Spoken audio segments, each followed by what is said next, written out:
Welcome to FurCast, episode number 361. I am your host, Nico the Otter. I'm your host, Paradox the Red Wolf. And I'm your fabulous blue fox host, Pharaoh. Welcome to the Apocalypse, part 2. We just did an opening without, Faye or I, fucking it up. Wow. I know. Well, people need some kind of closure. We need some stability in our life, and that's our stability. Well, I don't know. You don't want to change it, though. You want to keep it. You want to make it feel like things aren't affected, you know? Then we should have to redo it then. We're just adding some stability. Just some. We have, the beginning. Start off, minimum. You're like... Or it's like the world is already askew, so you're like, whoa. Because you know what this reminds me of? Is the bull still quarantined? Yes. Yeah, pretty much. He's going to call in later, though, so don't worry. Why is That's unbelievable. Why is he still quarantined? Because we're social distancing. Because he lives with his parents and his... and his extended family. And we all live here, so if we give it to each other, it's like, oh, no. But if we give it to him... Half of us are still going to the work and going to the grocery stores, so it's like... Yeah, but that's our own... Yeah, but that's we're not risking it for his family. Yeah. We're risking for other people's families who we don't know. So anyway... Can we just get a bunch of Lysol spray and just do a decom dam? Yes, because that's how that works. So, before he leaves, we'll just go outside and just, completely spray him down, head to toe. So if he goes home, he'll be fine. The whole idea of being stable, you know what that reminds me of is, you know how people say that, let's say there's a really loud thunderstorm outside and you have a dog and the dog is freaking out. Trying to hold them or do anything to console them will actually just make them more nervous because they're like, why are you acting so weird? Whereas if you just go about your day normally, that actually makes them more comfortable because then they feel like, okay, well, maybe nothing's wrong. And it's kind of the same thing with this. You guys still got to fuck with each other because if you don't, then it feels like FurCast is changing and then COVID-19 is ruining FurCast. But we also have to be locked in the same house for another month and a half. I mean, that's a good point. So. Maybe more. Yeah. And especially sorry, you guys get to be locked in the house. I still have to go to work. With the flaming Cheeto that was yelling on the news, we're going to probably end up with a quarantine because he said that he wants to quarantine New York. Yay. Yeah. I still work in a company that does very little. Once again, for now. I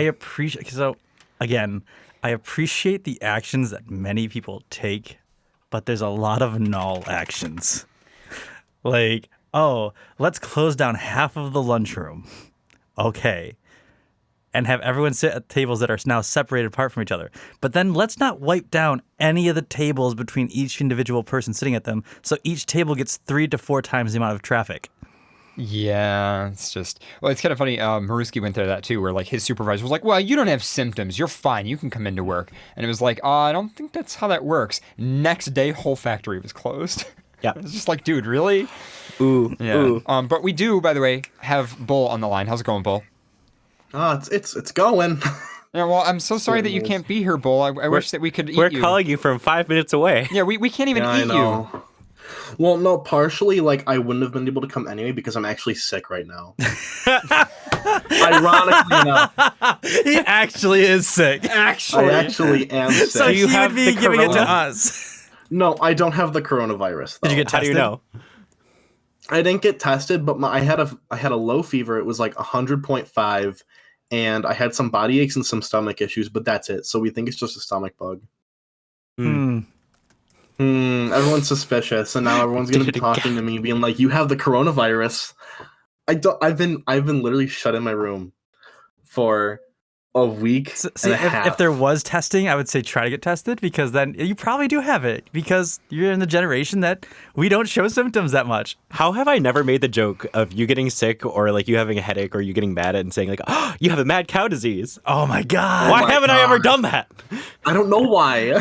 It's not corona, it's just mad cow. Next time you shout at Pharaoh, I'll be like, you got mad cow disease. So but Bull, because you weren't on the last show and because people haven't seen stuff for a while, there's been a few people that are asking oh my God, is Bull dead? So I was hoping that you could reassure everybody that yes, you are dead. I'm dead. We had steaks. There we go. Thank you very much for We finally did it. Yeah, I just I was worried. I had a couple people message me and they were like, "You weren't there last week or this week," and I was like, "I'm sorry." I love the fact that just before you called, we're like, "Oh, well, we don't want to infect him because then he lives with his close family," and then you literally called I'm sick. So you literally would have came here and affected all of us. Yep. I have been out of the house for a total of 6 hours in the last week and a half. Oh my. So you still spread. Like literally so short. I got laid off at the hotel, which sucked. So I was picking up part-time work at just at McDonald's, like quick part-time fast food work. Mhm. So now you're gonna be like, "Ha, you sell burgers?" Yes, I do. But I literally have only had 2 training shifts, and that's it. And they were 3 hours apiece. That is all that I have done in the past 2 weeks, besides being in my room. So I'm assuming I got something at work, but I'm just, I'm so Or you frustrated. just Well, don't worry, Bull. Tomorrow it's going to go up to 19 Celsius, which is about 67 Fahrenheit, and then rain the entire day. Oh, Yeah. So you That's still not can't fun. go outside, probably. yeah. I don't know. Zoopy messaged me and says temp checks out. Yeah, my temperature without medicine never got above 100.5. Oh, that's good. Here. obviously you just need some cocaine to clear that right up. Some cocaine, does that actually help? Well, you're high, so you probably don't really notice Yeah. other things. I hear bull, so I That's fair. came. Kinky. I'm a bull, so you can't. You're What does like that have to do with okay, you coming? okay, wait. You're like such a cat in that like you hear the can opening and you run and you hear Bull, who's our friend that we can eat, and you just run. I told him Not earlier morally. today that he That's should the wrong send us. kind of milk for a cat. Well, it's the right kind of milk for him. Yeah, he's a gay cat. I asked him if he can send us a 6-ounce sirloin steak from his body. Wow. Just I lob, said- just like lob off a section of your arm. Just like, Yeah. This is No. getting weird. actually, where's the sirloin from? What part of the cow? The sirloin is from towards the rear end at the top. Okay, Like a so rump roast. so get like an upper, lower back, upper butt. I believe it's right in front of the round, but I'm not positive. I love The how round you know is the this. butt. Yeah, I like how you know I this. take culinary classes. You should Bull, also don't- just pull up a picture of a cow and find out where all the meat cuts are. Bull, we're not gonna eat you because you're sick, so don't worry. Yeah, we don't want mad cow. Paradox, wow. I have a great Just 'cause I'm plan. sick, you're If not gonna Bull eat me. gets I'm like so glad I have a break. ham- Yeah, sorry, you were talking over Bull. Go ahead. Oh, sorry. If Bull ever gets hammered drunk and just passed out. When? Anytime. When? Okay, Every when? time. Every time he drinks, he gets hammered drunk, and then he always says, "I'm not drunk." And I'm Wow, like, Bull, doesn't it just feel like you're here? Nico is still shitting on you even though you're not here in the studio. It's great. See, but the part that sucks though is that when I sass him, I can't look him in the face and make him feel bad. because then I make you laugh. Yeah, I know. I just remember the last time. I'm not drunk. Chair goes flying across the entire kitchen when you get up. To be fair, No, the only reason I threw that chair was because it got thrown the first time. Thrown the first Okay, time by okay. who? Bull, you But I cannot win think it was this. Pharaoh. I was completely sober that night, and I could tell that you were really drunk. You cannot win I this. was not that drunk. Anytime You can't win that this. expression, I was not that drunk. I wasn't. I swear. No, Oh and my no God. person that's sober ever says that. Okay, this is my idea.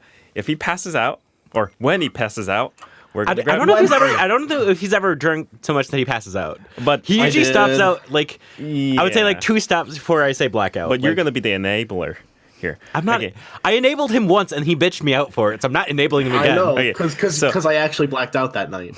If he, when or if he I passes enabled out, in like the smallest way of like I was pouring a shot. I'm like, do you want one? And you're like, yeah. And No, I'm like, no. okay. No. I'll tell you what happened. I was really drunk already. I was like, I don't feel really good, and you were like, just go get another drink. And then that drink was the one that effed me over, and I was pissed. No, if you already didn't feel well, you were already fucked at that point. You are already there. You're so just blaming me. technically, him giving you that extra shot probably made you throw up and made you feel a lot better. He didn't. I don't know if he threw I up. No, guarantee I didn't feel better, but I did throw up. Okay. that was the time. My point being, if he passes out, we're gonna grab a Sharpie and we're gonna draw all the meat cuts. Yeah, cuts on his belly, on his Oh, like chest, the on his dotted- back. like the that would be dotted really lines. complicated. And if he's drinking that much, odds are most of us are going to be drinking that much. And The I'm only not, person who I'm not won't stripping is him Paradox. naked to draw dotted lines across his entire body. I don't want I to see his fucking butt love again. that. What was that? What? What? Anyway, Why thanks did you for- see my butt? Anyway, thanks for calling in, Bull. We roomed together at AC. You walked around naked like half the time. Yeah, it was fucking great. You did too. What the hell? I know. I was just joking about not wanting to see your butt. TMI. What's so bad about it? Nothing. It's called Okay, a then joke. don't- Your butt's fabulous, Bull. Don't worry. Oh, thank you, Maruski. I miss you. It's a butt. I don't want to see Nico, I miss you Nico guys naked. too. I don't want to see you naked. Thank you. Bull, thank you for calling in. I appreciate No, that. fuck you. All right. There we go. So that was that. All right, yeah. So a couple things to mention for the beginning of the show. I guess now we're at the beginning, even though we just had a call. No, it's the end. Yeah, no, FurCast is over, guys. Thanks for coming. Bye, everybody. This episode of FurCast is sponsored by TwinTailCreations.com. You can save 15% on their silicone products by using one of our 2 coupon codes. Either the coupon code. I was waiting for you to say it. Blue Fox. Oh, I was looking at the thing, and you were pointing towards Maruski when I was looking at the TV. Really? It does look like The video flips, so it like, yeah. You went like it this, looks and I was like, he's pointing to the point right again. side.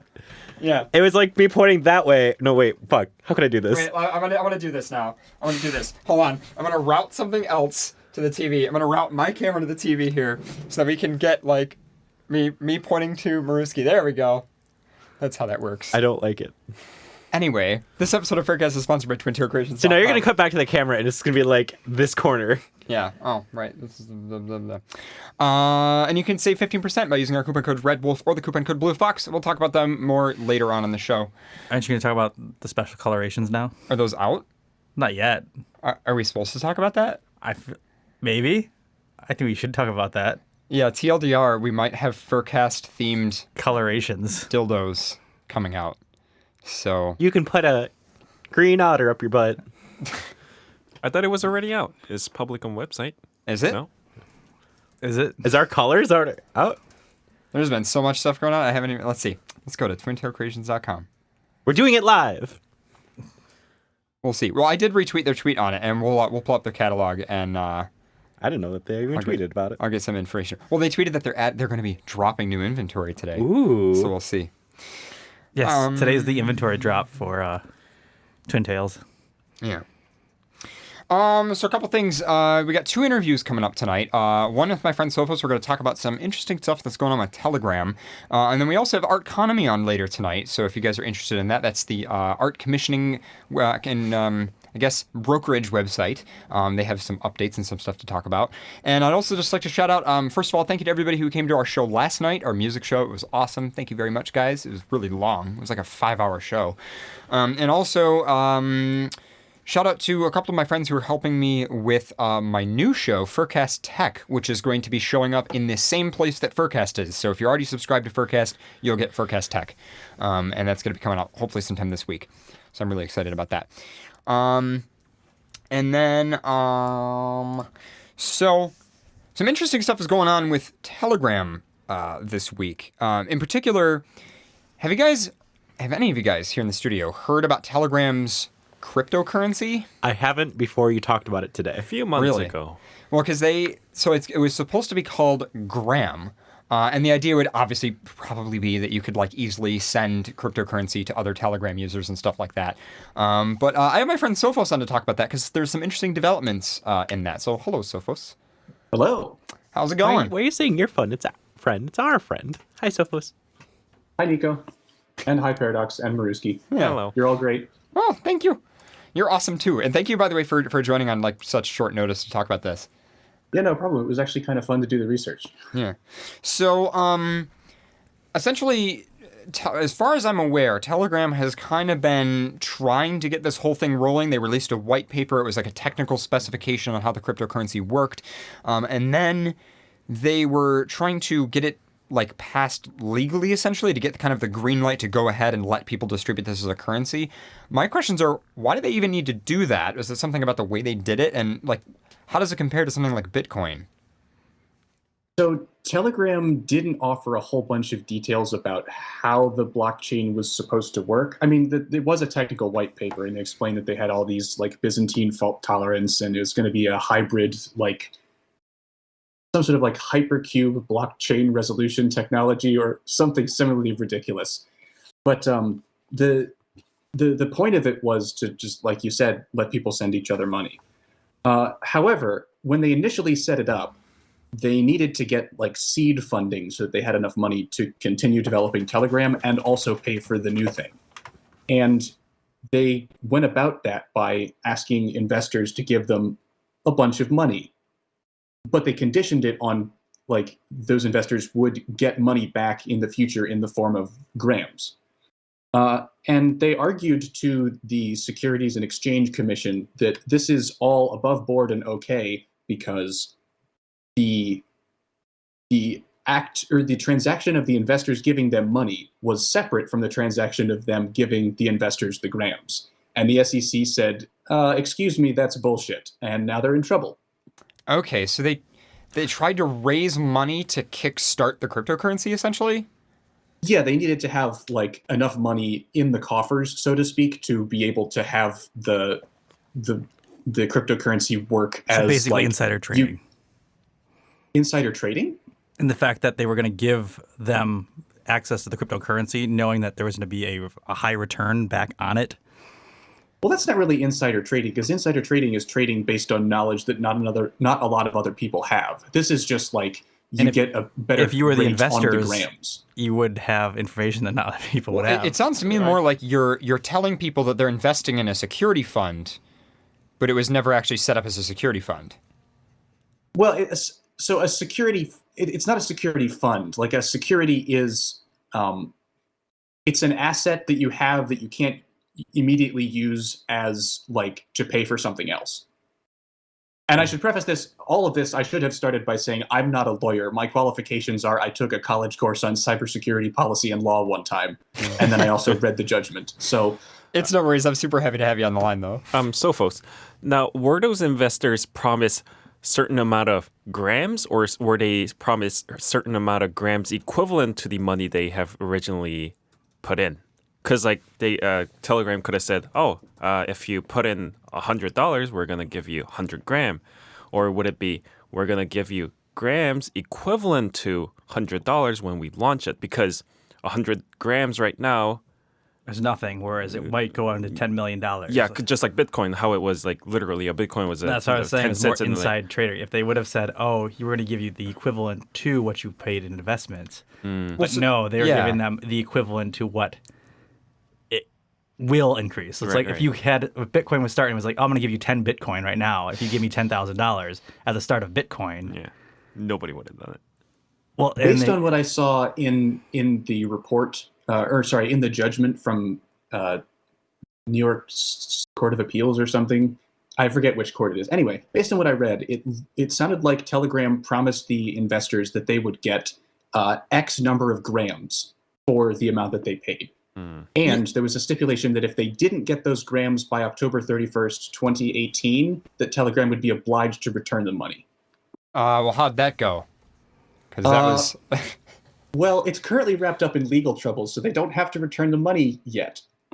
Well, because the other thing that I wonder, right, is you have something like Bitcoin, which is more gold standardy and kind of finite in its own way, and that market fluctuates, and so do the other cryptocurrencies that are similar to Bitcoin, whether they're blockchain-based or not. But then you have stuff like Linden dollars, like from Second Life, where it's sort of like a virtual currency, but it's also regulated by a company. It's not like decentralized, and there's some kind of regulation on like what equals a dollar. And I kind of wonder how Telegram is going to go about that. I'm not really sure. I think they have to do some amount of regulation like Linden Labs does, just because if they want it to be useful to people as you can buy things with this, it can't fluctuate wildly relative to fiat currency. God, I feel gross just saying that. It's a good analogy, though, like the fact that actual Bitcoin is literally going to be like the gold standard of digital currency, whereas everything else will be like different foreign bodies. So you have like the American dollar, the pound, and stuff like that, which every other electronic interface will be equivalent in that some way, but it's all going to relate back to Bitcoin in some fashion, because that is just the... What it all comes down to, though, is trust, right? So when you use U.S. dollars, you are trusting that the U.S. government is going to help you make that a reliable currency, right? You're putting that trust in them. And the problem with... Well, it's still backed by quote-unquote gold and silver. It's not anymore, it used to. The point That's is... why I said air like, quotations. It is still backed by... Every dollar is worth the same processed dollar of gold. I saw a few people saying that, like, well, I don't know if I would trust Telegram with this. Like, even if you can read the white paper, I don't know if I would trust them. It's like, yeah, but Bitcoin also has a really sketchy past. We still don't quite know who created it. and among other various questions about Bitcoin and also how badly it was designed for what it is used for now. But it's like, it's definitely one of those interesting things where it's like, it's all about who you put that trust in. And it is effectively gambling Bitcoin at this point, even if it is useful to you, and even if that market fluctuates. And I kind of wondered, like, this would be really cool if, like, I was at a FurryCon and I was like, just wanted to, pay money for a hotel room, or, oh, here's, $10 for the pizza we ordered, and I could just send it to you on Telegram, as long as you could get the money out easily. Because right now with Bitcoin, it's like, it can be sometimes a pain in the ass to do that, at least not without fees or without waiting several days to get the money in and out. But yeah. Yeah, and they were in the white paper, they positioned Gram as like an alternative to having payments processed through Visa and MasterCard. So that is kind of what they were aiming for, at least. Or at least how they were marketing it, yeah. I just want to make a software that translates it from like Bitcoin to dollar to pound to like back to something else. So like when you transfer money, it becomes literally untraceable because it goes through so many different services. That already exists. Yeah, and the Bitcoin, like apps that you get from Google Apps or whatever, they usually do that by default. If you want to send your Bitcoin to somebody else, they'll create like thousands of wallets and separate them out in those 1,000 wallets and have them. No, I just want to make branch more out. Redundancy, like it transferring from Bitcoin to like then the Telegram's currency, then to like some other currency, and then back to another one, and then finally. Somebody in chat says that's called money laundering. Yes, but smart. Wow. So because of this SEC filing, the SEC basically said, no bueno, you're not doing this. What happens now? Can Telegram come back, or is it done for? How do they proceed from here? So this judgment was a judge saying that that the SEC has been granted an injunction and can legally tell Telegram, no, cut that out. Now, Telegram can appeal, which they're probably going to do, but based on everything that the judge described, the SEC has a really solid case against Telegram that what they did wasn't above board.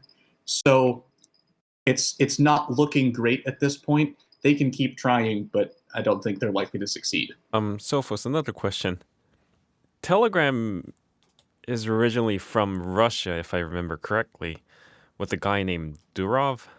Yeah, he's Pavel Durov Russian. and his brother Nikolai. Why, out of all the places, did they decide to set up a base in the United States of America? That's not quite the story. So, Durov used to work for VK, which is essentially the Facebook of Russia, and they wanted to do certain things that were breaking the privacy of users for the sake of like the government. And Durov's famous start was him saying, "Fuck you, I'm not doing that. I'm running away and starting my own company with blackjack and hookers." He then proceeded to leave Russia and then start Telegram. So Telegram is started by a Russian person, but it's not Russian. Where is it based in then? They move constantly. Yeah, then why couldn't they have just, instead of going to American court, why couldn't they have gone to like, I don't know, Bosnian court or somewhere they have a lot more leverage on?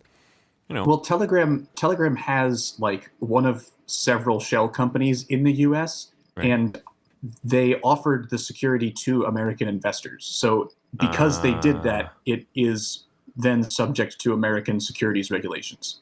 But there must still be other investors from other countries. Like, if they launch the Telegram's Gram in, I don't know, South Africa, they can, it's not like the app is going to not allow them to use it elsewhere. They should still be able to transfer money between Telegram user to Telegram user because each user doesn't have like a country identification code. So if they get approval somewhere else, wouldn't that be a viable option?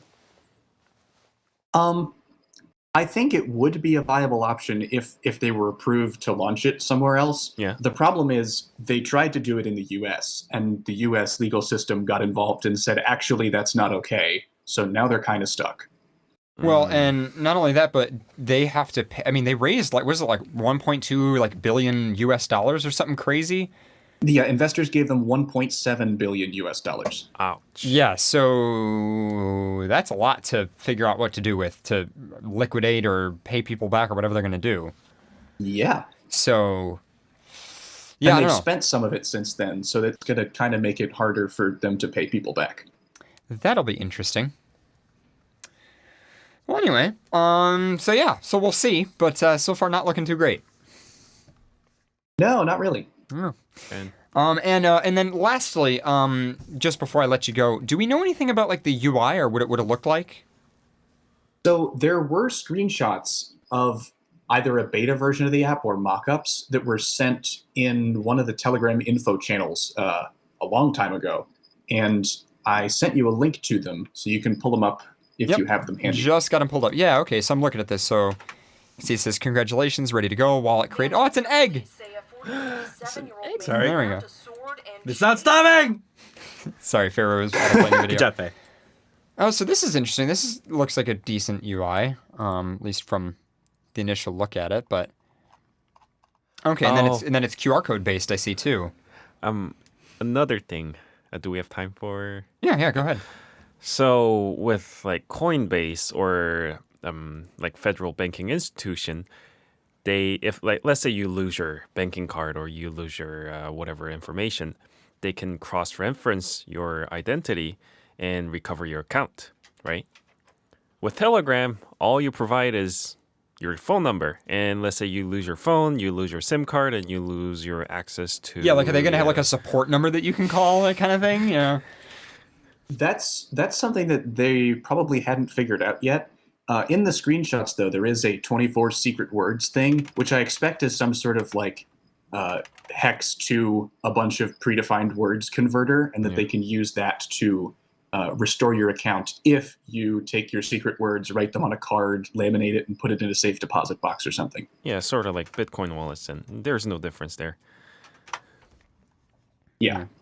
So you are still, you still have higher probability of screwing up and losing your money if you are not careful, unlike the, federal banking system. Wouldn't you say? Well, it depends on which kind of person it is. Because if you have a bunch of tech nerds, sure, they know how to keep track of secret keys and stuff. Mm-hmm. But like grandma, my grandmother is like 90 something, and there's not a chance in hell she could keep track of a secret key like that. Right. My parents don't remember any passwords for anything. Anything. Password manager. They wouldn't know how to use it. Well, you'd have to sit down and spend the time with them. But Nico would have to learn too. Well, Nico would know how to use it. It's pretty easy. Password managers are pretty awesome. I'm so glad I got into running a password manager. It changed my life. It's so much easier doing stuff. But thank you, Sophos, for joining to talk about this. It'll be interesting to see what they end up doing. Yeah, it will. I'm kind of glad that the SEC got one up on them on this, because I don't like cryptocurrency crap. But it is interesting to watch how this all shakes out. Yeah, definitely. All right, well, thanks for joining. Thanks for having me. Bye, Good luck with the rest of the show. Yeah. By the way, guys, that was our friend Sophos. He helps with some of our backend stuff. In particular, he helps with the chapter tagging on FNT and some parts of our backend and server infrastructure and stuff like that. Good friend of ours. So thanks to him. And or are you just in here to talk to Sophos and Bull? All right, well, we'll see you later, kitty. Oh, my goodness. Anyway, we also have one more interview for you guys before we jump into our news roundup and then the regular news segment. Jalacy was in the chat. Oh, really? Yeah. Oh, it's good to see Jalacy. I miss Jalacy. I know. I miss all of her shenanigans and all of the crazy animations and drawings and stuff. Speaking of all of the crazy drawings, Neth's drawing of me dancing, I retweeted that one last night because I was on the show dancing, so I retweeted. I love that drawing so much. So we also got somebody else on the line. We have Art Economy, who's going to be joining us. What's up, guys? Hey, I'm right here. Lots of stuff has been happening. Oh my goodness, there's been a plague, and a plague. We were at Texas Furry Fiesta. We ran a table for the first time, which was very fascinating. Very, very different than you might expect. I mean, normally most artists that go to a convention, they start in the artist alley and they kind of work their way up. They have their little table and they don't have much equipment on it. And as they go back next year, they add a little grid they can post stuff on or whatever else, and they slowly make their way up. But we immediately got a table due to the fact we were working at staff for them to help them handle some things. So we were like, okay, cool. But then we had to buy all the equipment for the table immediately. Oh, geez. So we buy all the equipment for the table immediately when we go there, and we were trying out this new thing we called the virtual table. So you know how it's really expensive and difficult to get a table at a con, Right. especially in the dealer stand? Well, we figured it would be really nice if there were a way to resell that table space. And it would be really cool if someone could rendezvous, the commission info between the artists and the people at the con that wanted a commission. It would never be like actually having your own table, but it would be something cool and nifty, and people will get to know about the site and also get an opportunity to interact with more artists than they might have otherwise gotten to. I feel like I know where this is going. Did you have like tablets on this table that were like displaying art or something?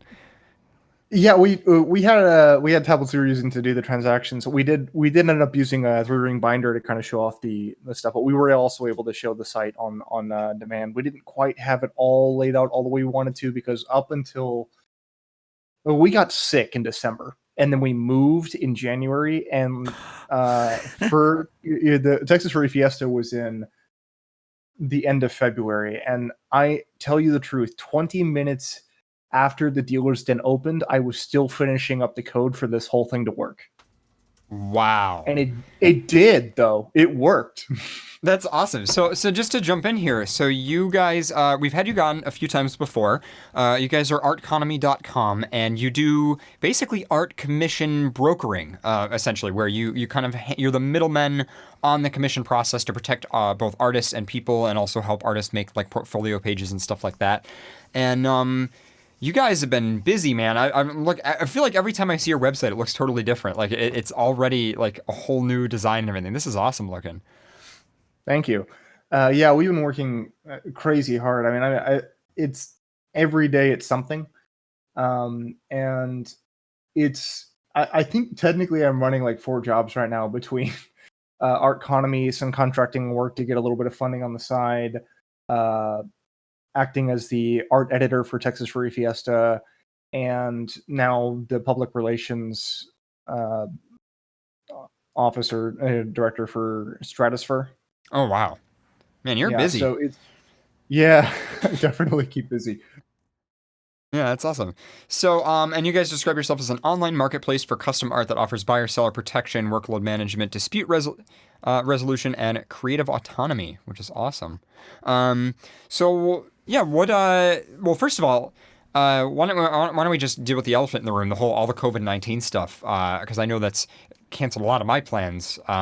What's been happening with you guys? Oh, man, it's been incredible because, I mean, Texas Furry Fiesta was the last real major con that happened right before it all went to hell, right? The last furry con. I don't know if it was the absolute last one, but it was the last major one. And if they had to cancel that convention, word has it, it would have been over $500,000 in cancellation fees, $500,000. I struggled to get my mind wrapped around how much money that is, because I'd never had that much.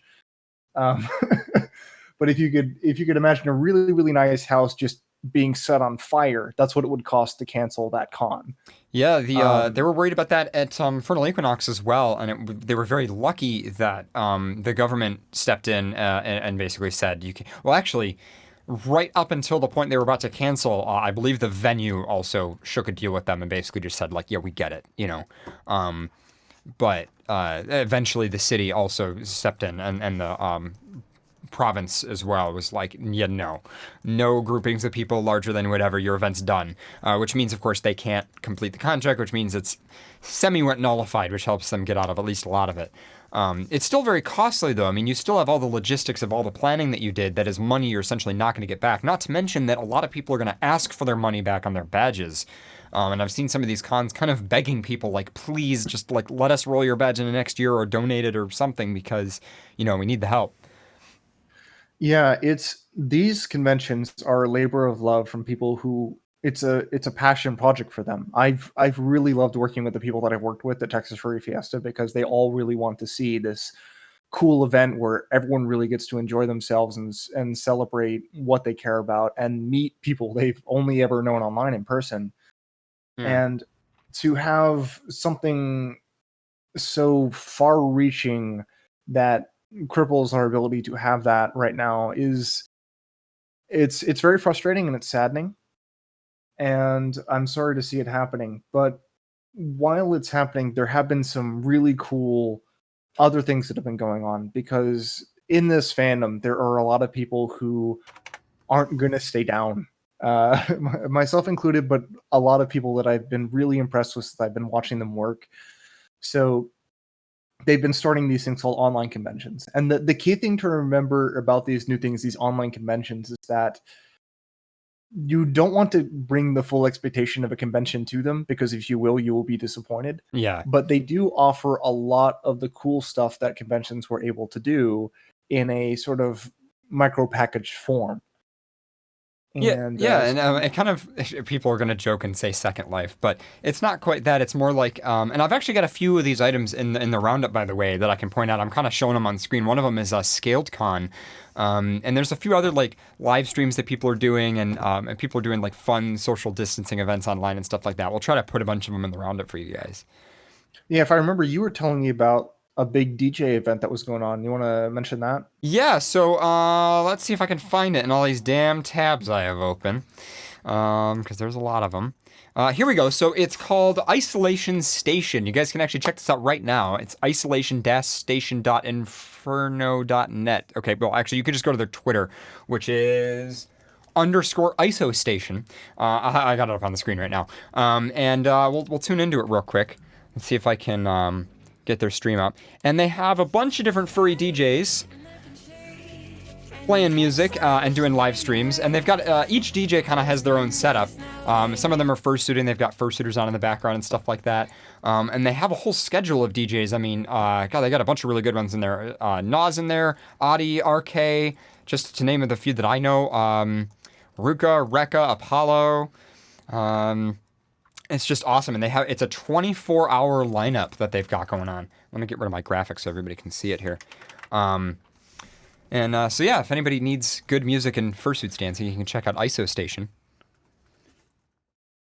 Awesome. Oh yeah. So what's ScaledCon? I hadn't heard of that one.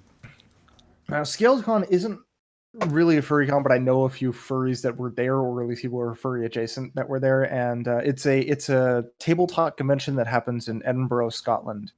And it was Compulsion is the convention that was in Edinburgh, Scotland, and it ended up canceled because of COVID. And one of the previous con chairs, I believe it was, decided, hey, I'm going to run an online convention because we made all this work to kind of make something happen. Let's try to build something where we can kind of keep the momentum going and get a lot of the socializing that we wanted to do and a lot of this tabletop enjoyment we wanted to have.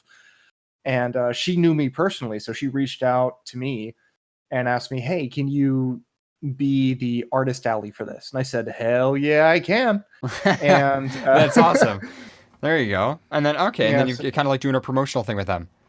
Yeah, so all you really need to do if you want to be an artist in the artist alley for this particular convention is register on the site and then make a product and tag it ScaledCon, like all lowercase, one word. And because this is a tabletop convention, what you'd want to use is you'd want to use sample images that are more oriented towards characters you'd have in tabletop games. So that might be a little bit less furry than normal, but some furriness is also good on those tabletop games. Like I said, there were definitely furries and furry adjacent people that were part of that group that were contacting me. So there is that. And what I've been doing recently is I've been trying to get more and more artists plugged into these online cons, because let's be honest, man, the cons were a huge part of business. So many I do like the idea of online cons. That's kind of really cool. Now's the Yeah, opportunity to seriously. actually make a change on that, because Yeah, man. What else are you gonna do? I mean, well, something like this, like maybe wouldn't have flown before, like last year. It's not a 2019 thing. It's definitely something you could actually at least make a lot of progress on in this year.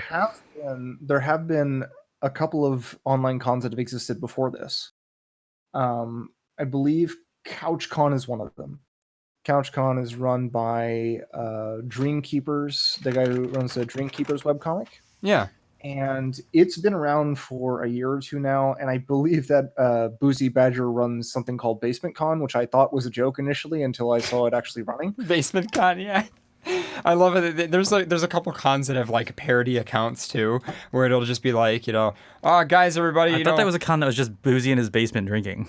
Yeah, and like people would like fake register for it, and then they'd have to cancel it because his mom came home or something like that. It's like, yeah. So these online events did exist before. They were limited appeal. They're much bigger appeal now. They're not going to be quite what an in-person con is, because a lot of what we get out of in-person con attendance is seeing your friends. In fact, that's the number one thing I hear from people that go to conventions is, hey, I got to see these people I never got to see before. yeah. But what is an advantage of these online cons, and probably a large amount of what drove them to begin with, is that there are a lot of people who can't go to conventions. Either they have something like an autoimmune disorder that flares up and they can't leave their house all the time consistently, or they live really far away, or they just don't have it in the budget this time, and they just want to have a dedicated time where they know their friends are going to be online at the same time, and they can all kind of participate in online events that are going to be coordinated. And it's not quite the same as being at an actual convention, but it can fill a little bit of the spot if you can't make it to a full one. And right now, no one can. So Yeah. Well, I've heard comments from people too, that are like, they'll say something along the lines of, furry for me used to be a huge part of like identifying myself online and this kind of sense of belonging that you had. And there were the furry mucks, and there was IRC, and there were all these different websites. There's even people who used to play Furcadia and stuff, which I believe is still around. And then there's of course Second Life. And then I've heard some of those people say, yeah, cons are great, but I do feel bad that like my online persona has fallen by the wayside. That's not to say that people still don't do that online stuff, but just that feeling, that like cozy feeling of being home and being able to like constantly be connected with those people and play games and stuff. Sometimes when you grow up and you become an adult and all of a sudden you're doing it all in real life, you kind of forget about the online part of it. And now this is kind of forcing everyone to like, no, wait, we got to go back and refocus on this and, kind of spend time and almost not redevelop it, but kind of relive that. And Personally, I feel like some of the stuff that I've been going through online in the past couple weeks, it almost makes me feel like I'm like 17 again. When I was like just discovering. Can't leave your house. You don't have a car. Yeah, don't have anything. Just gotta play Second Life and be furry as much as you can on the internet.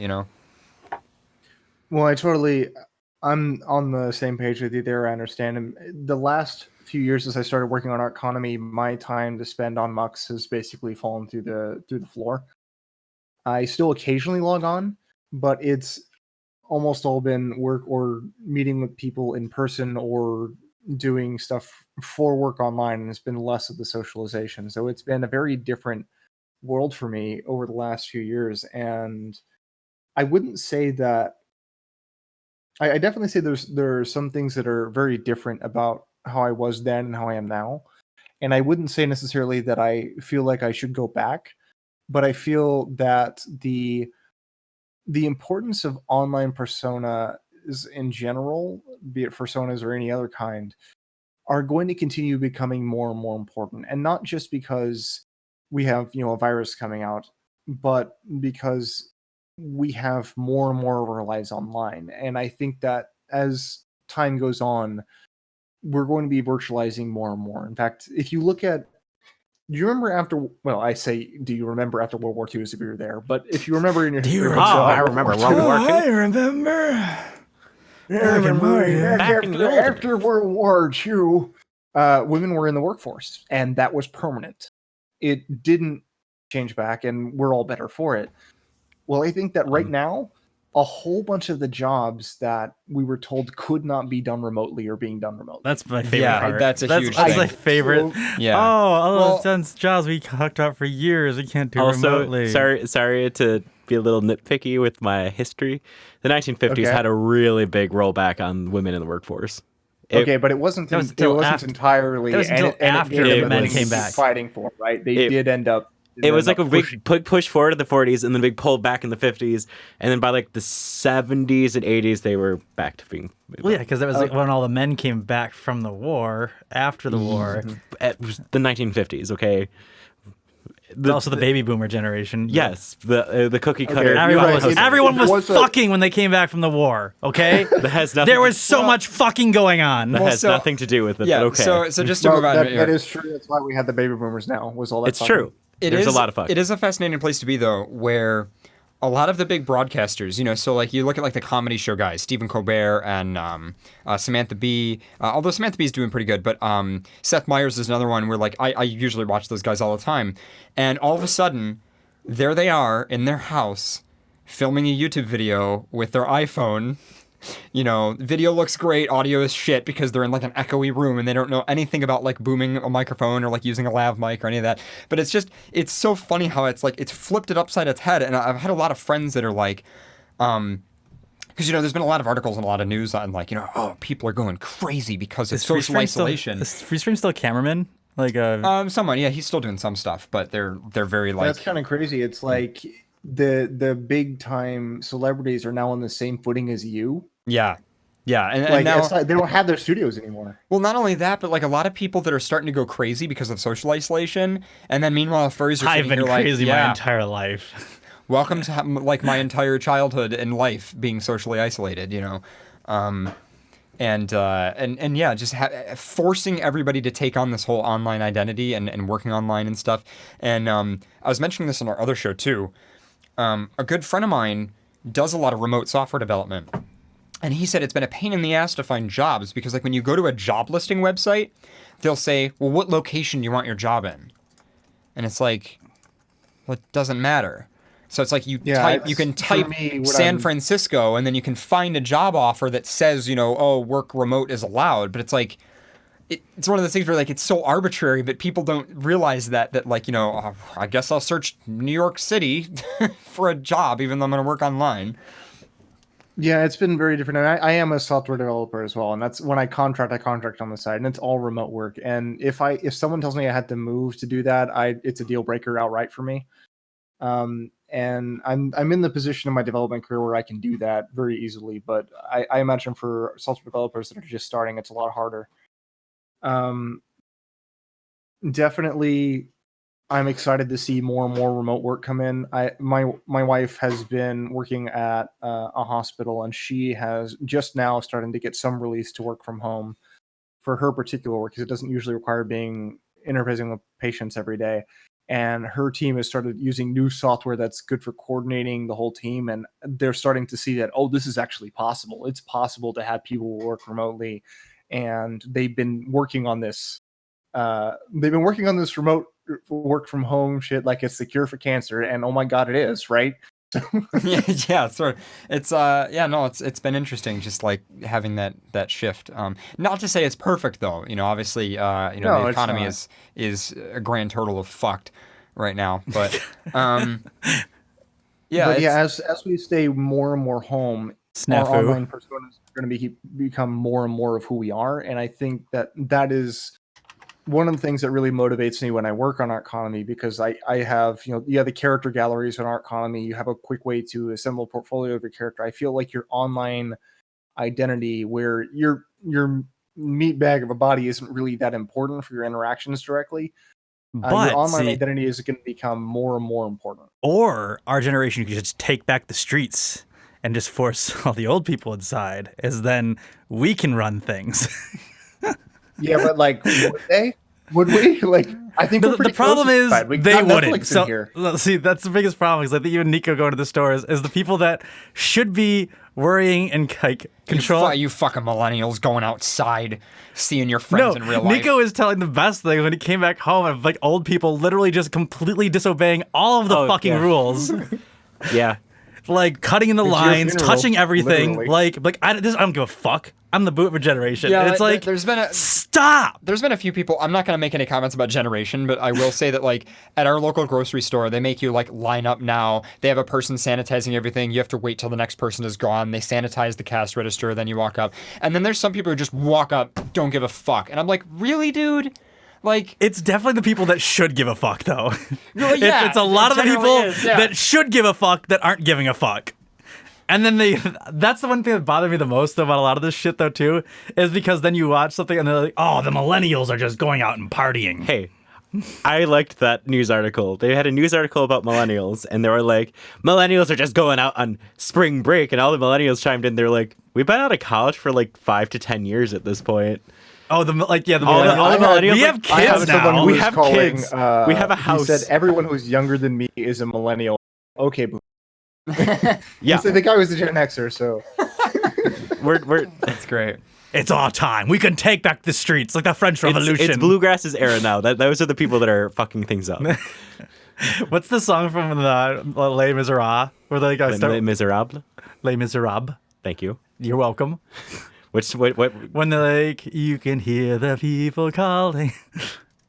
Do you hear the Thank people you. singing the song of angry men? I don't know the words. I just know the song. I just think I that don't know. It's really streets. annoying because it just keeps going. But see, we're taking this all wrong. Like we're being forced inside when we can take control now. And then we'll get it. Yeah, but I it doesn't don't really. like the whole thing about like us taking control is I think that we would have to feel that we could, and I have a feeling that a lot of people in our generation don't really feel like they're in control right now and don't feel like they're ready. To We've go take never Well, been in and control. Another thing to period. mention really quick, all joking aside, there are people in younger age groups that still have been severely affected by I coronavirus was and gonna have say. gotten COVID-19. And also worth mentioning is that although the survival rate is fairly good for people in our generation, there is still a large percentage of people who have to be hospitalized in order to get Yes. through it. So just In worth fact, there mentioning are a that. number of comorbidities that you might think that because I'm young and not affected, but you might have one of these particular other issues with your health that if you get the flu, you won't, or not the flu, the coronavirus, you will end up very, very sick and possibly die. I mean, if you have like an autoimmune disease, if you have asthma, if you have diabetes, and any of these things, and there are a What's number anything that more you of have them. on if you're on immunosuppressants? So even if you have Crohn's disease or something like that, if you're on an immunosuppressant, that can be technically deadly. It doesn't necessarily Yes. mean it would be. It just means It means you're again, at a high risk, yeah. everyone's gonna die, no matter what. Thanks, Pharaoh. But One I'm day- young and one day- Wow, I invincible. feel so great. Guess what? Fact for you. No matter what, one day you are going to die. It might not be now. It might be 70 years in the future. that's it might true. be tomorrow. That's true. But guess what? Everyone's gonna die someday. But I would rather not die in 2 weeks because, Yes. because there weren't enough ventilators and I got coronavirus. Yes, but you could also die in 2 weeks by getting hit by a car because someone goes off the You're road. so cheerful and It's- happy. I'm not and being. positive. I'm just saying, take just off because it's the virus doesn't mean that it stops as we anything go else. hard. Paradox, you know what? In 2 weeks, I'm going to celebrate that you're alive. Yay! Can we also? I'll make Yes, you a and that'll cake. be 2 more episodes of FurCast by then. Woo! If we're lucky. Well, You know what? Every day you should be celebrating that you're alive. There you go, Nico. I do See, agree with that. that's a more positive look at it. Yes. All right. Well, thank you for joining us on FurCast Night. Is there anything else you wanted to mention while you're on the air? Yeah, if you're an artist who's trying to get plugged into online convention, or if you are running an online convention or know about one that I haven't really covered or that we haven't talked about, like on our blog, please log into our Discord channel. The link is in the sidebar on arteconomy.com and come say hi. We do want to find as much work as we can for artists who are trying to get themselves reoriented after this calamity. So please let us help. We'd love to help. And if you can help, we'd love you to work with us on this. Awesome. Well, thank you for joining us. Thank you. All right. And that's that done. Which means we're getting towards time for the roundup. Do you want to do the roundup or do you want to take a break? It's been an hour. It has been an hour? Yeah. Good point. Let's take a break. We'll do the roundup. We'll do that. I agree. I want to get a drink. So we can have like a wee break. I am thirsty. Oh my goodness. All right, well, thank you everybody for tuning in. Not that anybody has anything better to do at the moment. Most of you probably. But You have nothing better to do. You're stuck. you have with nothing us. better to do. You're stuck with us. You're fucked. But no, thank you to everybody who joins and supports. Also, shout out, we did get a couple new patrons. We update the patrons and Patreon shout outs in the middle of the month generally. So there will be an update in another, I think 2 weeks. But thank you to everybody who does support us on Patreon. You help make the show possible. And I should also mention, before we go on break though, I still like the definition of snafu. Situation normal, all fucked up. Is that the definition of snafu? Yeah. It's amazing. You didn't know that? I didn't know that. Snafu. Situation I don't normal. believe that. Situation normal, all fucked up. That's what snafu means. That's okay. I thought you knew that. I did not know that. I love snafu. I've not known that. Oh my goodness. Anyway, this episode of FurCast is sponsored by twintailcreations.com. You can check out their website, twintailcreations.com, and look at their awesome array of silicone products and adult toys, along with a bunch of other cute little knickknacks and stuff like that. They are sponsoring us because they want to get their name out. They make high-quality, durable, and carefully made toys for reasonable prices. They have pretty colors. You can also ask for custom patterns. You can tell them to surprise you with colors. Also, soon, they have some colors coming out that are going to be FurCast themed, so that might be something cool to look forward to. Also, you probably got nothing else to do because of the fucking coronavirus, so if you can't go out and get fucked at cons, you might as well fuck yourself with Twin Tails toys. That is not in the sponsor read. I just made that up right now. They ship discreetly in... And they have a new insertable, or a new fuckable, so now you can fuck something else, too. Yeah, you can fuck something else if you're that type. Let me just pull up the website really fast. You can fuck a griffin. Let's see. Oh, yeah, you can fuck a griffin. Look at that, right there. There you go. Griffins are always getting fucked. I feel like there's a 2 reference there.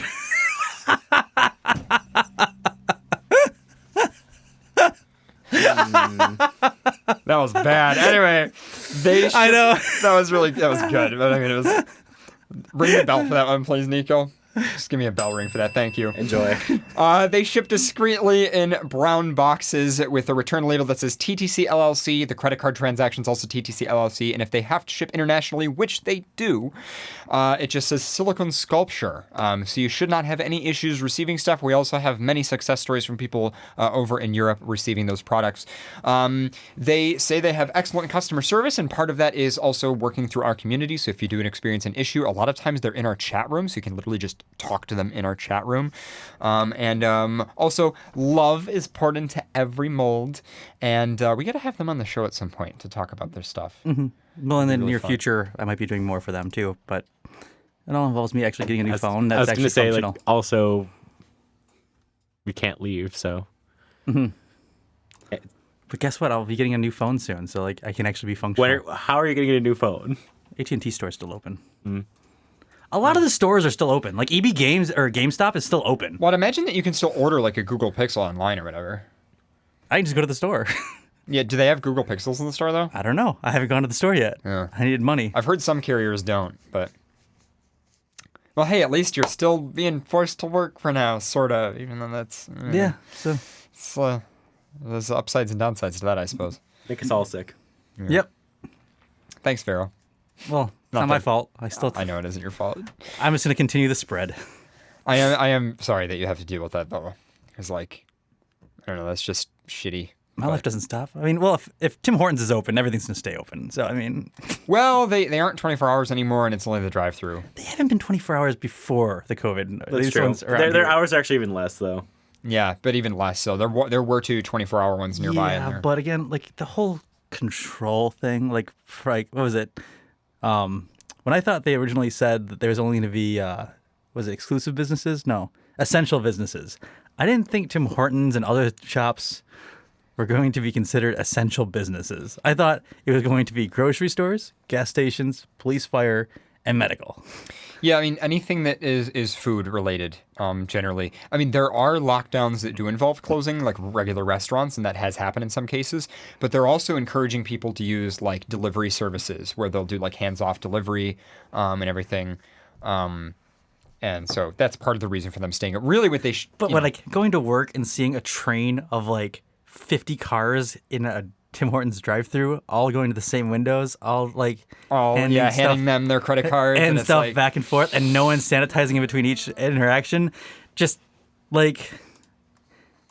Nice. Yeah. Null actions again. Anyway, this is FurCast on XBN. We'll be back after a quick music break. You're listening to FurCast. Support for FurCast comes from Patreon users, including Shaman the Photon Wizard, Phaon, Energize the Wolf, Sweetie Darling, Barnaby Fox, Frost Blaze, A New Fox, Omega Xi, Moloch the Generic Brown Wolf, Cypher the Heckmutt, X the Fox, Binary Paws, Firelion Coyote, Trinity Werefox, Lord Headcheese, Biohazard, Code Yax, Dexy Wexy, Fiasco, Tuki Ree, Lieutenant Fox, Calypso Collie the Fluffy Trucker, Mellow Wolf, Doxy, Zoopy the Barcode Kitty, Arceus the Tiny Tiger, Alta Shep, Cypher the Protogen, Meru Snowmew, D Otter, Ski Sharp, Nerd Hoof, Nether Lynx, Frost Wolgon, Jeb M16, Static the Scrap Goat, Taru the Yellow-Nosed Doggo, Cronass, Jax the Husky, Fuzzy the Fox, a certain horse, and Gaia Wellen. Additional support comes from social media. Twitter users: Commander Wolf 3, Casro Fox, Drop Table Foxes, Perp Housetier, Anti-Blue Fox, Goaty Boopers, Onyx Fox 23, BBQ Skunk, Rivik Wolf, John Crescent, Kaz the Dreg, Nate Blueberry 13, Blip Blip, Vel Platagon, Jared Tamanya, Zip Fox, Cyrus SL, Crossy on Twitter at XSSFox, the other Commander Wolf on Twitter at FurWolf99, Brother Rat on Twitter at Ratus Spiritus, Z-Lig on Twitter at Stealthy Dragon, Trashcat Danny at Trash Danny, 12 on Twitter at The Lion Thing, Shua on Twitter at Pulsing Panther, Dakota Winter on Twitter at Dakota Wolf 12, Telegram user, Sorcerer Dale, YouTube channel, Joe G. Bear, and the following websites: macrowolf.com, harihu.com, hack13.me, Superdwarf with antherlinks.net, and Devin D. Partlet with furryhockeyleague.com. Additional support for FurCast comes from Shisha Sheppy, Who's a Good Boy? Record not found in table Foxes with primary key Dark Fox DK. For head bases and 3D printed goods, commission Tar Paw Studios at Alice Tar on Telegram. Silver Moonshine, maker of fluffy tails. Fisk McTaggart, will draw for food. Find me on Telegram at Fisk Feline. Thex the Fulth, who says, greetings from sunny South Africa. At Alec Gator 300 on Twitter, creating pixel arts and being a filthy hybrid since 2012. Tantru with World in Rue View, providing fandom news since 2015. Spurigs, one of the only Ethiopian wolf degenerates in all of furry land. Bringing you bite-sized, detailed furry history on YouTube as Scar the Fur. Kilo the Proto-Yote, who says Jessie is the best kitty. Cody Big Cat, you know what they say about lions with big paws. We have big hearts. Light and Shadow the Wolves, keep furry possum. Patty, who says what Socks says is true. Socks, who says what Patty says is not true. So, Socks, have you ever considered maybe that Patty has actually said something true in the last, year? You know, they can't be wrong all the time. No one lies that much. Okay, maybe one person we know lies that much, but maybe give them a second chance. I mean, it's only human. A message from @Grundy the Goat. I hear the train a-comin'. It's rollin' round the bend. For an invite to the unofficial FurCast Minecraft server, message @Sasha Hyena on Telegram. Shaktro, who says, have you heard? I like to raise the stakes. It's unbelievable. KobeCats.com. Take a bite out of art. We know you're hungry, so come get your paws and maws on a delicious piece of burger price start. Raiko's Furry Fortune Telling on Telegram @Obsidian Fox. Saucy Fox, who says, I'm trash, raccoons, HMU. Sheath Studios, making pen and paper role-playing games for the furry fandom at sheathstudios.com. Checkers the Dragon. Chess is my safe word. Fishmeister Cod, still not a furry since February 2011. Nightly at snouts.online, who says, I want to see this community grow beyond meets and conventions. Permanent furry commune. When? Max Shepard, who has been watching since the Bacon Felony. Little_sunshine and Scootaloo with the unofficial XBN Xbox app at patreon.com/horseapps. FurCast's #1 wimpy fan, Tyler the Wesky. Shacky, the Maid Lord of Nordic FuzzCon. Visit the Maid Cafe at Nordic FuzzCon in Sweden. Chris Tale on FA, specializing in Toonie art. The Church of Issoire, worshipping Lynx since the year Tuft. Skycorp, creating transformative technologies for mature audiences at skycorp.global. Discookie, creating procedural beatmaps for VR rhythm games. Kranos, who says circles are quite friendly and nice actually. They're also cheese. Tekwin, TC Fox, and Kaiwana of the Infosec Den in Wellington, New Zealand. Sylvan Scott, Grey Muzzle, Sorta Rider, and Tabletop Gamer. On for Affinity as Sylvan, with size-related stories and other speculative fiction. Shadowclaw Studios. Check out our Facebook page for links to our gaming streams. The Feline Support Alliance, with a New Year's... You know what? This is like 3 months old. I'm just going to stick one in here. I'm a cat. I should know. Meow. Meow, meow, meow. Meow, meow, meow. Meow, meow, meow. Oldie buddy goodie. Meow, meow, meow, meow, meow. Check it Airlines. We always land on... Yeah, about that.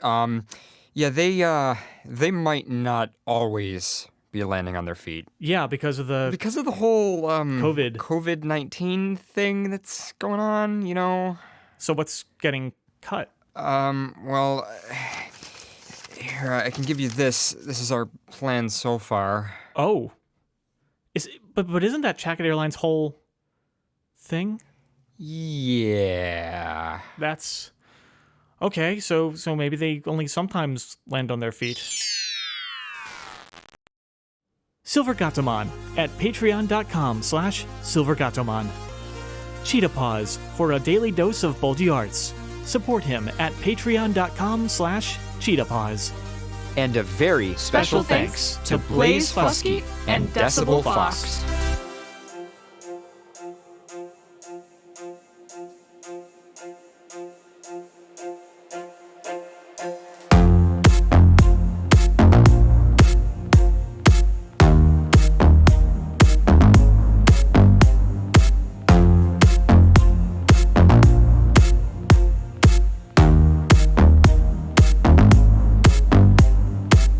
Support for FurCast comes through Patreon, PayPal, cash donations, and from listeners like you. To become a patron and learn more about supporting FurCast, visit furcast.fm/donate. This is XBN.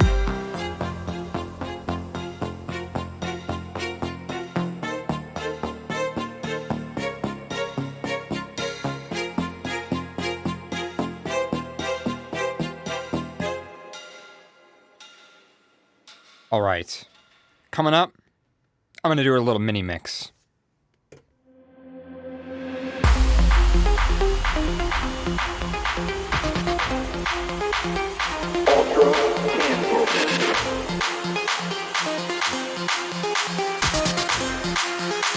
Coachella canceled.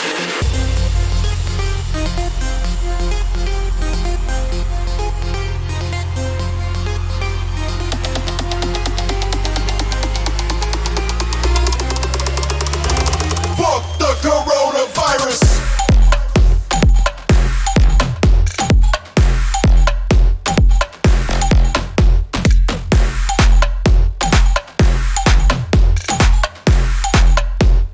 Fuck the coronavirus.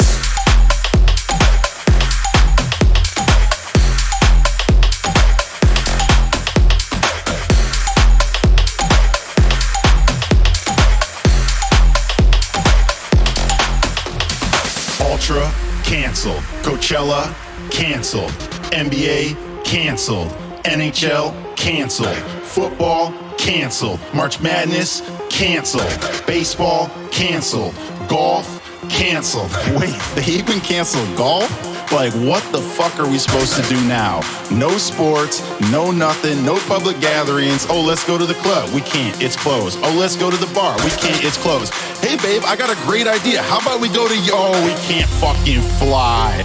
2020 should just be canceled. Cause I know as soon as this shit is done, I'm going anywhere and everywhere. All we gotta say right now is one thing. Fuck the coronavirus!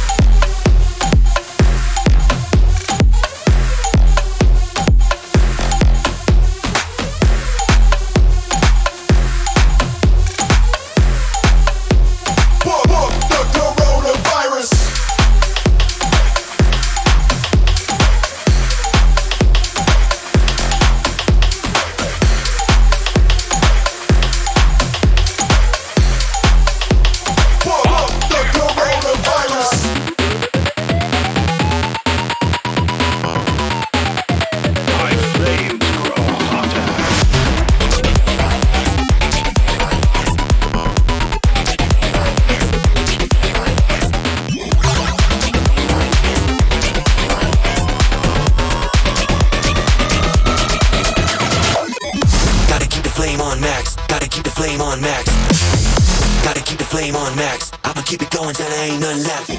Gotta keep the flame on max. Gotta keep the flame on max. Gotta keep the flame on max. I'ma keep it going till there ain't nothing left.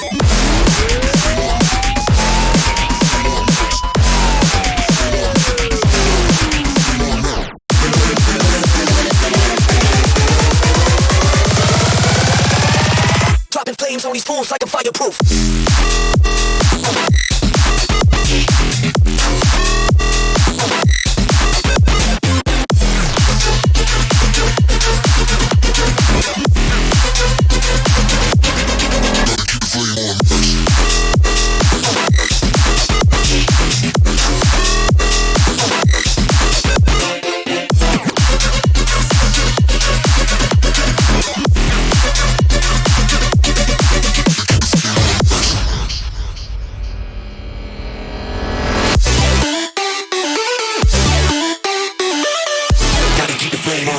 Gotta keep the flame on max.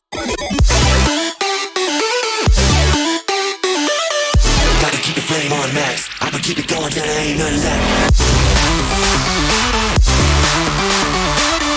Gotta keep the flame on max. Gotta keep the flame on max.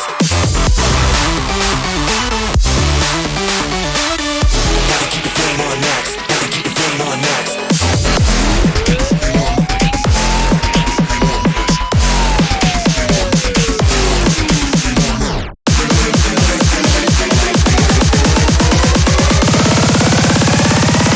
Flames on these fools like I'm fireproof.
You guys are listening to FurCast on XBN.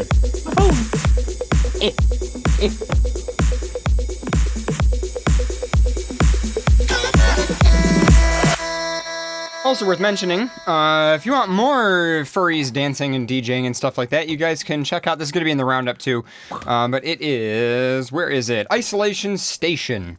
You definitely should check that out, because it is a 24/7 live stream. Let's tune in right now. Let's see what they're doing. Oh, look at that, it's Adi on his own little set. Jesus in Christ. the shop. God damn, there's no fursuiters. It's just It's a really Adi. cool set, though. It's at their shop. He works for an AV rental company, so. It's amazing.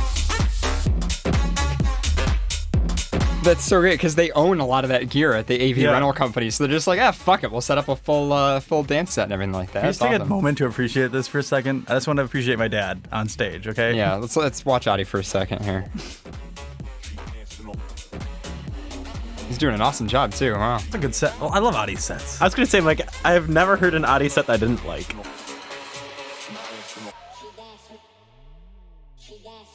Anyway, welcome back, guys.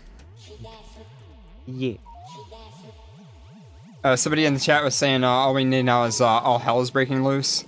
I agree, that's a good track. I love All Hell is Breaking Loose. All right, it is time for... Let me bring the graphic back up. I know it still says music break. But people are going to message me anyway and tell me that it still Paradox, says music it break. still says music break. Oh my goodness, I cannot believe that it still says music break. But now it doesn't. Because it's time for the roundup. The roundup is the segment where we throw a bunch of fucking links at you. And you can check them out on your own after the show when we post the episode. I'm still gonna get you like a bunch of like little paper, so then you can actually throw links at people. Yeah, I would love to do that. Like HTML links, like little Yes, strips like of actual paper, links that you cut out, and they'll be like purple because you already clicked on them or and whatever. then you throw it, and you just goes throw like, them. Yeah. Oh, that could be like a really cool like animation for the screen. Like you just like map it out with your hands and just everywhere. Links. it'll Or it could just be like a picture of a lynx. Yeah, it could be just Lynx cats. Like I would be okay with that. Anyway, the roundup. We're going to jump in, and I got some stuff. Again, not all of it's COVID-19 related, similar to our last live episode. I'm trying to make it not entirely focused on that. Is there anything else that exists in the world? Yeah, is there anything else even going on? But the first thing is an article from Flayrog, great write-up from our friend Tanaru, just talking about like all the stuff the furry fandom has been going through because of COVID-19, rounding up all of the cons that have canceled, and just some of the stuff that's happened online, and it's an interesting little write-up. Next, this is an article from Paper Mag. It says, furries talk about how coronavirus has affected their community. And of course, we got a video from Nas Hyena talking about that. Okay, wait, I'm gonna mimic him. I'm gonna say, hiya, Nas Hyena here. Okay, let's see. Hi, Nuss Hyena here with a furry news update. So as you're probably aware, the coronavirus, COVID-19, has been spreading rapidly around the world. Many guidelines have been put out to wash your hands regularly. Tons of schools and workplaces are shutting down, and we've been advised to avoid large gatherings. So you guys could, Nuss Hyena's channel is totally worth subscribing to, by the way. I recommend his stuff. I'll just pull up his YouTube really fast. There. He has way more subscribers than we will ever have. I think I need a hazmat suit, because your fursuit is dangerously hot. The Canadian border might be closed, but these legs aren't! I've stocked up on 180 days worth of rubbers. Let's put them to good use. Wanna self-isolate inside of me? You know what? It's terrible. I love it. That's enough. They have a furry pickup lines coronavirus edition video, so you can check that out. Next was Isolation Station. We just shouted them out. They're doing great. Let's take one more look at Adi really fast. Let's just watch Adi set again. Woo! Doing pretty good. So shout out to those guys. Check out Isolation Station. It's awesome. This is their Twitter _ISO Station on Twitter. It's their 24-hour event that they're doing, which is pretty awesome. I'm definitely going to be tuning into that later. Next, First Science did a... Specifically... I hate this word. They did a webinar. Oh, it's your favorite. You love webinars. But no, it's awesome. They did a great video going over all kinds of new information because, of course, normally They do panels at cons talking about their survey results and all the stuff that they've learned about furries and why we're furries and who furries are and our statistics and where we come from and age groups and all the different things that furries identify with, which is really interesting. Except, of course, that they had to do an online webinar version because, you know.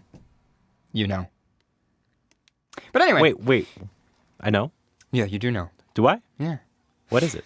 But Culturally Effed, it was on their YouTube channle, and it's pretty Run awesome. with it as is. So, yes, hello everyone. Thank you for making it out to our lovely talk. I will bring it up here. Come on, there we go.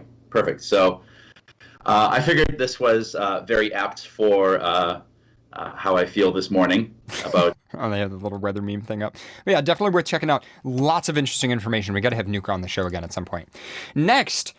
On the same day that Boris Johnson said that the UK was going to go on a lockdown, on the same day, BBC, breaking news, okay, Boris Johnson, big image saying UK going on lockdown, and then right next to it, I swear to God, I have a picture of it somewhere, a screenshot somewhere, was this article called The People Redefining Faithfulness, and it's an article about polyamory. Oh, I remember that. I sent a screenshot. I was like, wait, what? And I was just like, seriously? Like, it's on... It was awesome. Let me see if I can find it on Telegram really fast. Yep, I just found it. Hold on. I'll pull it up. Let me pull up the screenshot. Yep, here it is. So, welcome to BBC.com. And then Boris over here. And then the benefits of having many lovers over there. It was weird, but anyway, it actually Boris Johnson's not infected. Yeah, Boris Johnson has COVID. After he was shaking everyone's hands, just prove that there's nothing to worry about. Yeah. More interesting news. So you guys know how various governments, both local and national and international, have been putting out recommendations on like ways to stay safe at home. Well, the Finnish state-owned media came up with 30 tips on how to enjoy your life indoors, and one of them says, develop your own fursona and become a fursuiter. That is, a maker of animal mascot costumes. No fucking joke, it says that. So that was interesting.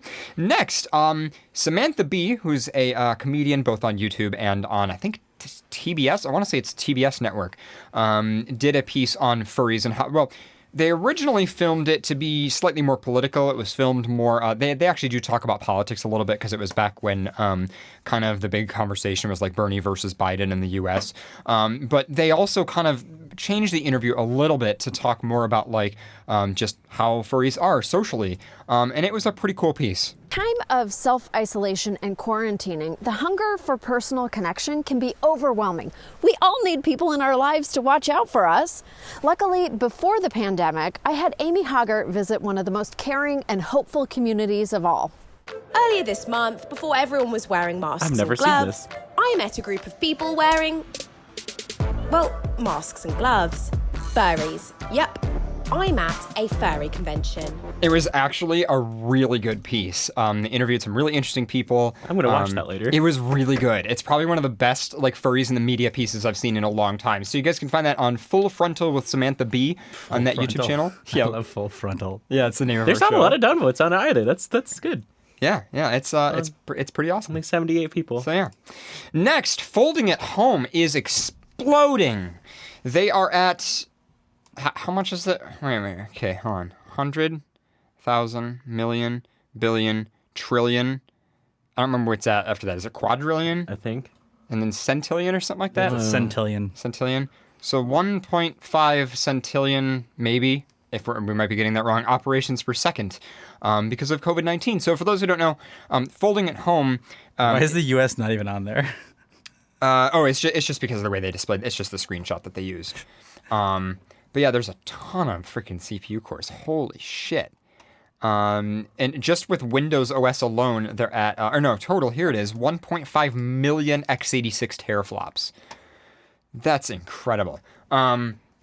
Isn't it just bouncing off protein chains to see actually what actually will stick to certain actual molecules? Yeah, so one of the most difficult things to figure out in science, and I'm not a scientist, I don't actually understand this stuff, but one of the most difficult things is figuring out protein folding. And if you can understand protein folding, you can understand a lot of how they work and why they break, and you can help cure things, everything from cancer to random nervous system diseases to also things like COVID-19, to learn how your immune system responds and stuff like that. And Folding at Home is this piece of software that you can use. It was on the PlayStation 3s back in the day. I still have it on my PlayStation 3. I don't think the PlayStation 3 client runs anymore. I should try it because I still have a PS3. I should try to see if it'll work. But anyway, the TLDR is figuring out protein folding is such a complicated task, like on the level of like breaking encryption, that it takes a lot of computational power to solve. You can break it up into chunks nicely, but it takes a lot of computational power to solve. So rather than building an expensive supercomputer, which they've also done, they essentially are like, hey, download the software, and as long as you don't mind donating your electricity from your computer generating heat, you can help cure diseases. And of course, because they announced that they were working to help do COVID-19 research, people have jumped on it. And shout out to also our fans who have a FurCast Folding at Home group. So if you guys want to join that, it is group 251116. I don't know if you actually need that. If that's the team ID is 251116, or you could just go to, we'll have a link in the roundup as well, to Team FurCast. And shout out to Kaiwana, Snepblep, Kalefox, Binary Pause, Arctic, Zang, Maruski's in there, Nadia Mayer, Vivi, and Alec are all in there so far.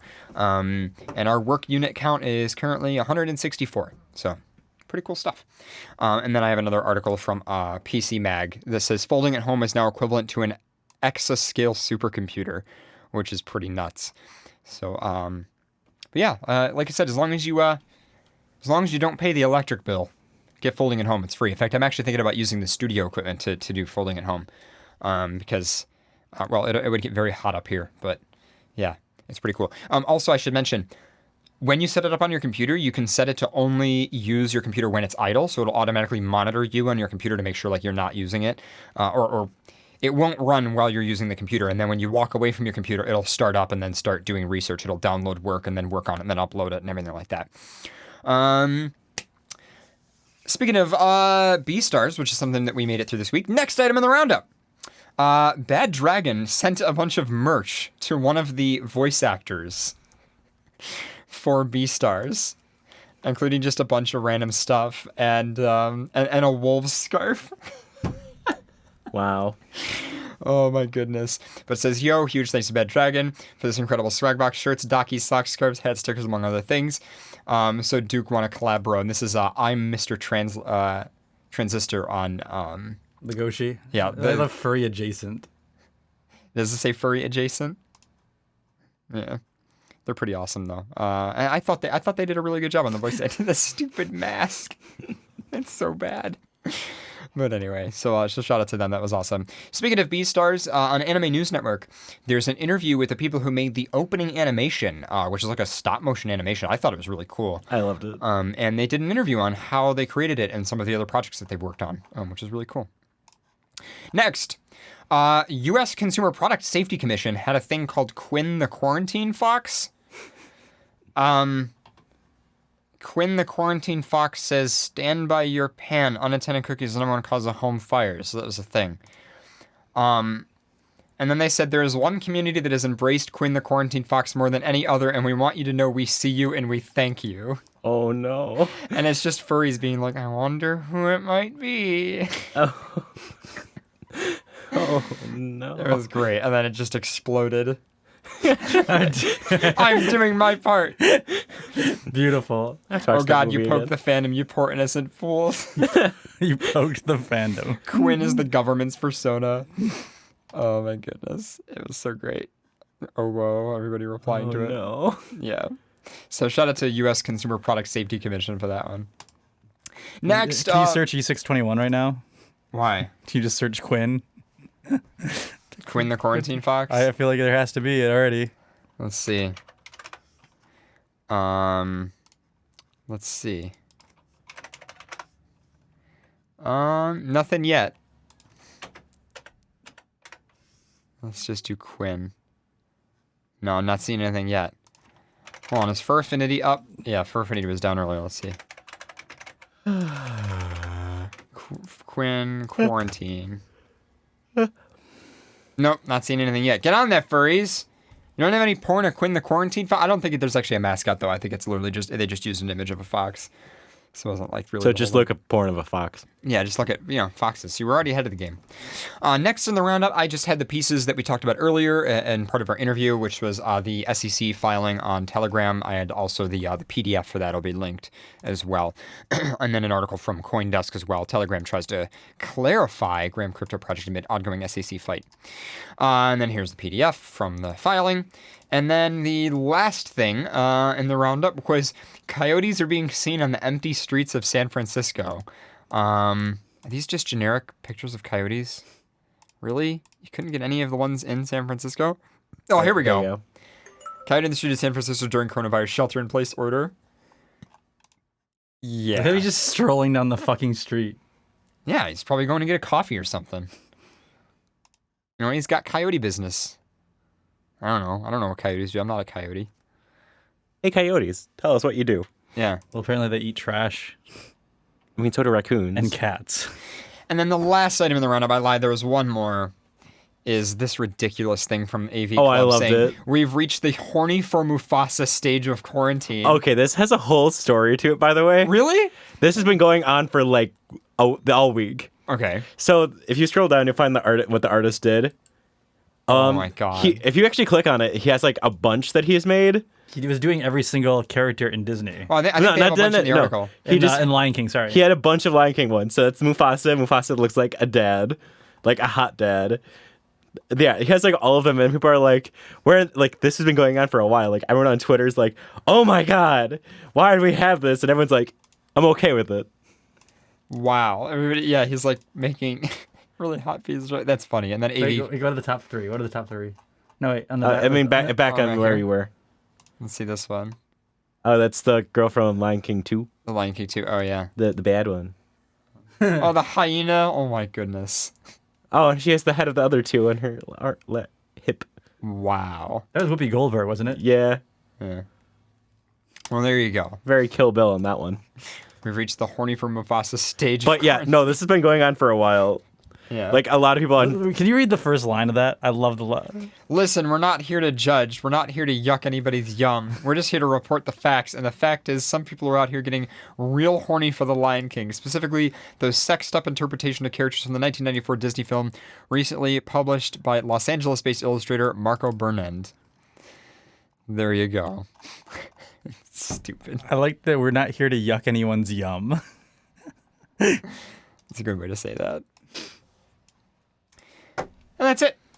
End of the roundup. Woo. I have no news. Yeah. It's unfortunate. I'm hearing some music. Oh yeah, one of the mics is leaking a little bit, I think. Yeah, it's been, I also, a couple people have asked, like, you know, hey, I have an old computer, can I use it for folding at home? Absolutely. Now, that said, the amount of electricity and heat that an old computer will create to do the same amount of work will be shit compared to a new machine, especially a new machine that has a good GPU, because you can do GPU or you can do CPU folding. They have slightly different workloads for each of them. But it's definitely, if you have any extra computational power, especially if you don't mind donating the electricity, or hey, you know, if you're using a space heater, turn the space heater off, turn folding at home on. There you go, right? Even if it's not 100% as efficient as a new computer, as long as you're getting something out of it in terms of like that heat, you know, you're still contributing, and it's still worth it in that regard. Yeah, like I have an old server, for instance, that's it's like a really nice rack mount server, but it's based on like a Pentium 3 processor, and so if I ran folding at home on that or did anything on it really, that's gonna draw like 400 watts and compute not much compared to like a modern laptop. So that's the only thing. But it, you know, it obviously depends on the exact workload and stuff like that. But yeah, still worth doing if you can spare the heat and the electricity. So yeah, that's it. Neat. Also, when you mentioned Sanders and Biden, I was like, oh, yeah, we had an election going on. And so New York's primary has been delayed, by the way. I heard. Yeah, which is good. But I haven't actually like even thought about it for so long. Yeah. It's going to be like whenever I go back to work, I'm going to be like, what is this? I forgot what I do. What is my routine? And also, can I just apologize? As important as the political system as the U.S. ends up unfortunately being, I would like to apologize to everyone outside where we live in the States who has to put up with hearing about all of our election bullshit constantly, because our elections are very long here. They're very drawn out and they're very dramatized. And so I understand if you are sick of hearing about it. But yeah, it's like, you know, it is what it is. But that's why we're here to be animals with you instead. I just love all the memes. It's the meme time now. It's not even news anymore. It's just meme time. Oh, yeah. I do love watching everybody on the internet go slowly crazy. Oh, it's going to get worse. Yeah. It's just the beginning. We're on week like 2. We're going to go full 4chan. Yeah. The whole world is experiencing 4chan right now. I don't know about experiencing 4chan, but just, you know. They're living it. Yeah. Everybody in their Zoom meetings. Yeah.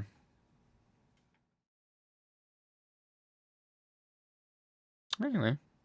That's it. I have news. You have news? I have a bunch of different news. All right. On our usual track. Sure. We don't want to change it now. It'll make people uncomfortable. We got to make people feel like FurCast is still doing just fine. FurCast is just fine. We're not going anywhere. We're just fine. We had to go up the stairs today. It was not that hard. Yeah, we all live together, guys. So I've just been playing Animal Crossing. What was that? I've just been playing Animal Crossing. Oh, you got a Switch? Yeah. Oh, how do you like it? It took me days to find one. It took you 2 days to find one. Well, that is days. That is multiple days, technically. Yeah, I know. See? Yeah. It took me days to find one. I love, did you see the Onions article about Animal Crossing? Hello, Kat, again. How's it going? I heard the word Switch, and I sold my used Switch that I got in 2019 November. You were going to sell it to me, and then I told you about... Yeah, and you said you... How much did it go for? I managed to sell it for $400 on eBay used. And I bought it for $210. Yeah, everyone wants to make a quick profit. Switches are going for a lot more. Yep. Also, one more thing that I'm just going to tack on to the end of the roundup. Somebody just sent me this. Frolic Party is also having a quarantine virtual multimedia extravaganza. And it's Saturday from... Oh, it's a Zoom link. I don't actually know how Zoom... Oh, I am not installing that shit. By the way, Zoom is kind of like... Zoom has so many privacy issues. I'll turn it later. Join the meeting. Join the meeting. Your name, FurCast. Join. Let's see how this goes.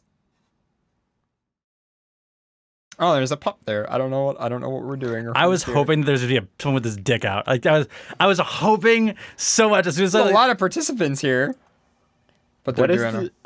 I think it's muted right now. I don't know. Anyway, I'm gonna close that. But yeah. What was the old thing that used to like where you would get a random chat from people? Omegle or something? No. What was that called? Chat roulette. Chat roulette. Yes. It still exists. Yeah. Omegle is like the newer version, but it's the same idea. And yes, you see a lot of dicks on there. Faye, did you see the Onion? Where does that game you guys are playing again? Animal Crossing.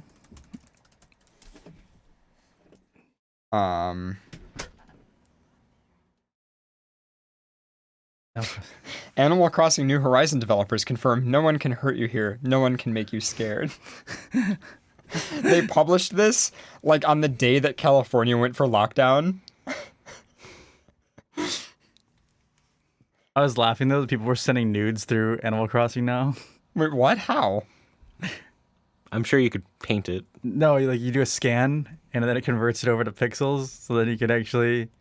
People were sending nudes through Animal Crossing, and I was fucking dying. Wow. All right, you ready for news? Mm-hmm. I will hit the button for your camera, and then I will hit that. Oh, I shit. should say. Your camera zoomed out. Oh. Because we were dancing earlier. It took me days to find a Switch. Yeah. There's all those Switch lights because no one wants a fucking Switch light because it's a piece of shit. You talked They're about this last week. goddamn garbage. They're goddamn garbage. They don't connect to a TV. They're worthless. You know why? Because in the pandemic, guess what? There's all on the shelves. Switch lights. Guess what? There was none of. Switches, Xboxes, or PS4s. But guess what the shelves were full of? Switch lights. You can tell when it's a shitty product when it doesn't go off the shelves. Anyway. I visited like almost 15 different stores, so I probably was not following any kind of contagion. Then we went to liquor stores afterwards, and then... It's great. Good to hear. I've been trying to be like very careful whenever I go to Wegmans. Like, I won't touch anything, and then I'll like only just grab the products I have, and then I won't touch my face, and then when I get home, I immediately like wash my hands and try to like... See, that would work unless like when you actually go to Walmart and see people walk in there with their kids, and their kids touching and grabbing everything on the shelves, and the parents touching it and putting it back on the shelves. I'm like, yeah. Great. Yeah. Because America's so good at quarantining. It hurts. When I go outside and watch, it hurts. Paradox, you're amusing me.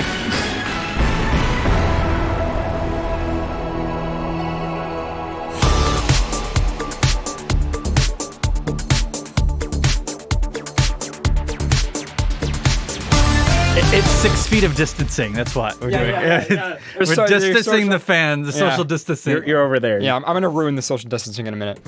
Except me and you aren't doing social distancing. Well, we live together. So it's not as bad. But me and Nico are doing social distancing. We're okay. Oh no, you guys are going to get infected. Oh no! Ah! Bringing them in closer than 6 feet. It's not 6 feet. Do you know local stores are actually selling 6 feet distance sticks? I like it. I want to just poke people away and be like, no. People are fucking dumb. I would just walk around with like a yardstick and just be like, no. Stupidity sells. Yeah. Like someone's tweet was like, we're battling two pandemics here. We're battling the pandemic of COVID-19 and the battle of stupidity here. Pandemic of stupidity. Yeah, you don't want to catch stupid. Yeah. There's a lot of stupid out there right now. Russian theater performing for one spectator at a time.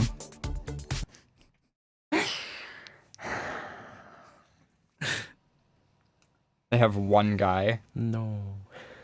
Or one spectator. Yes.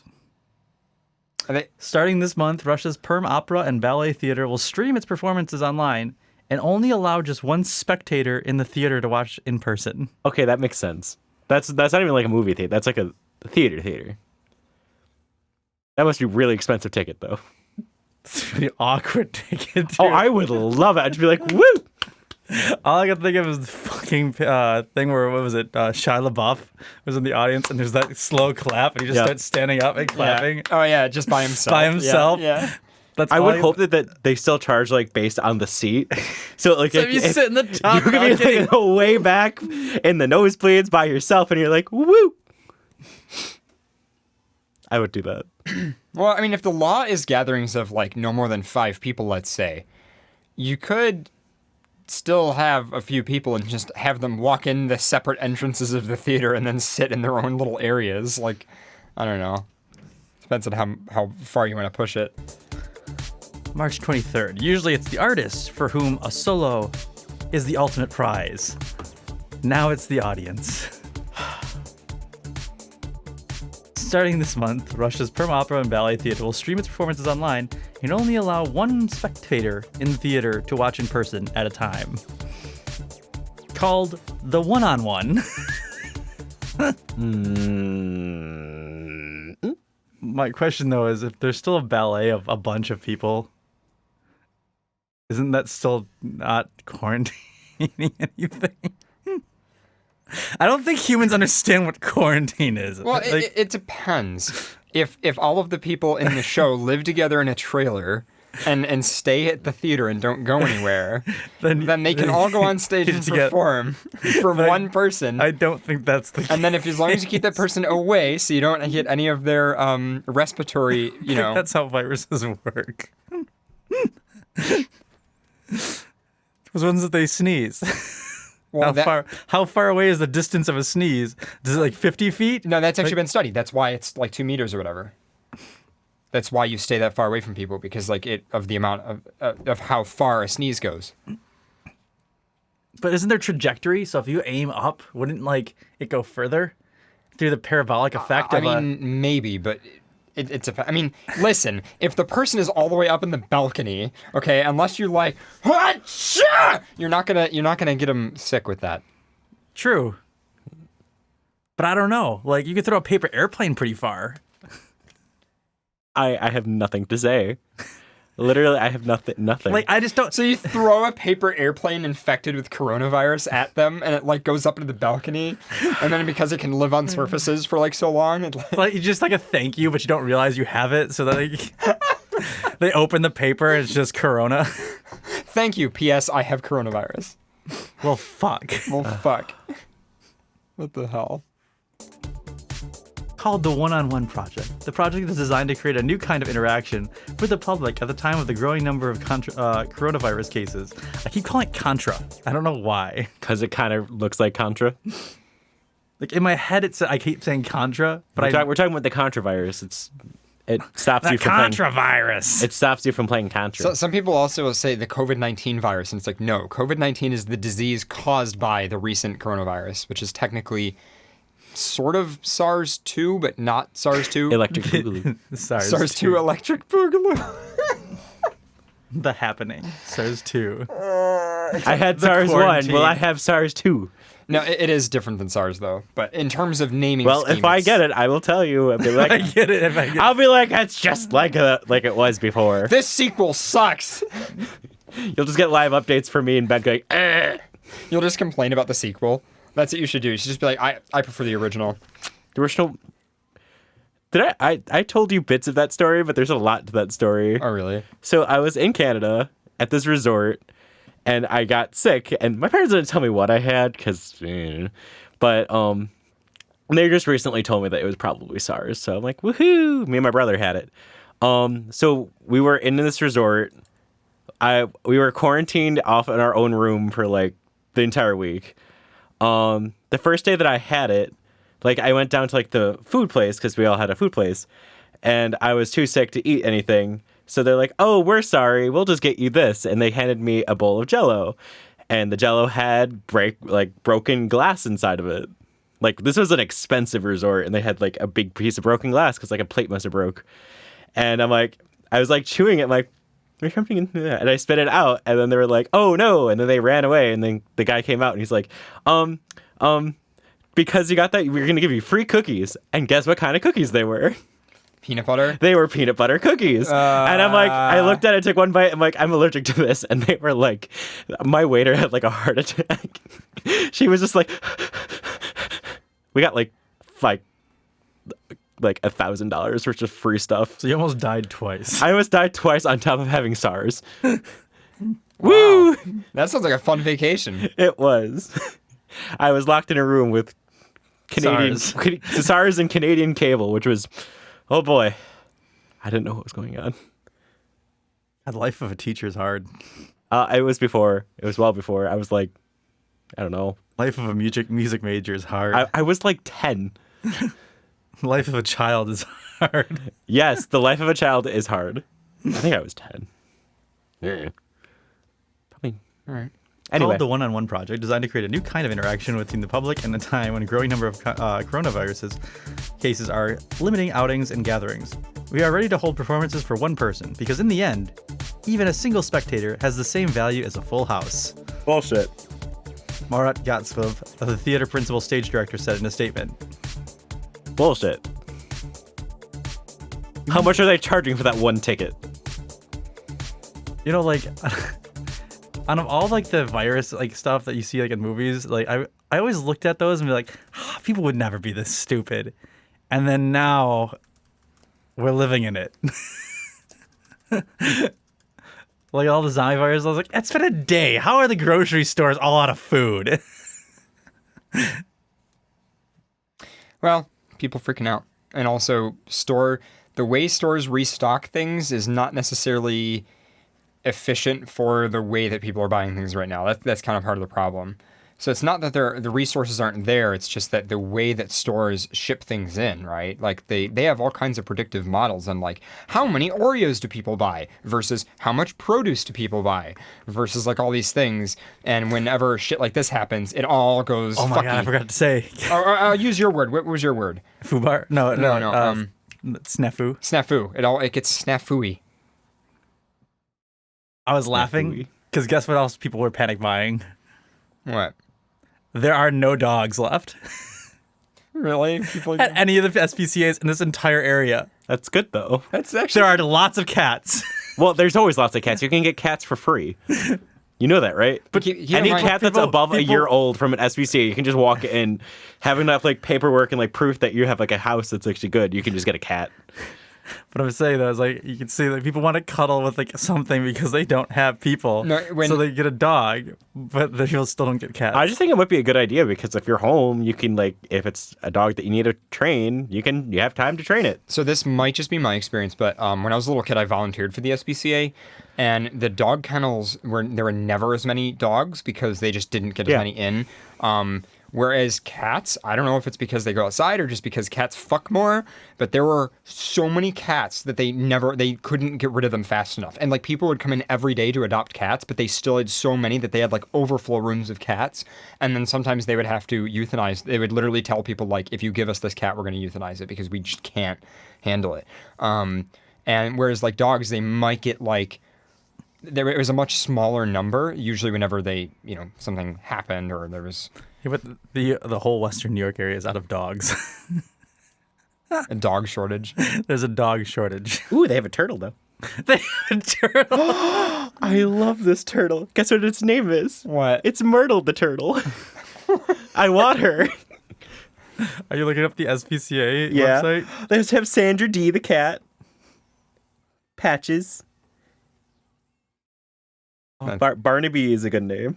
The theater, located in Perm, an industrial city at 1,100 kilometers or 680 miles east of Moscow, said it would shortly be accepting applications for those wanting to attend the performances alone. Huh. It said that one of the performers would choose the spectator in a draw, but that the chosen person would need to be screened by a doctor before even entering the theater. Russia has so far recorded 438 cases of the virus, as well as one contravirus-related death. The authorities have barred foreign nations from entering the country until May in the effort to stop the coronavirus from spreading further and have canceled or heavily restricted public gatherings. Well, there you go.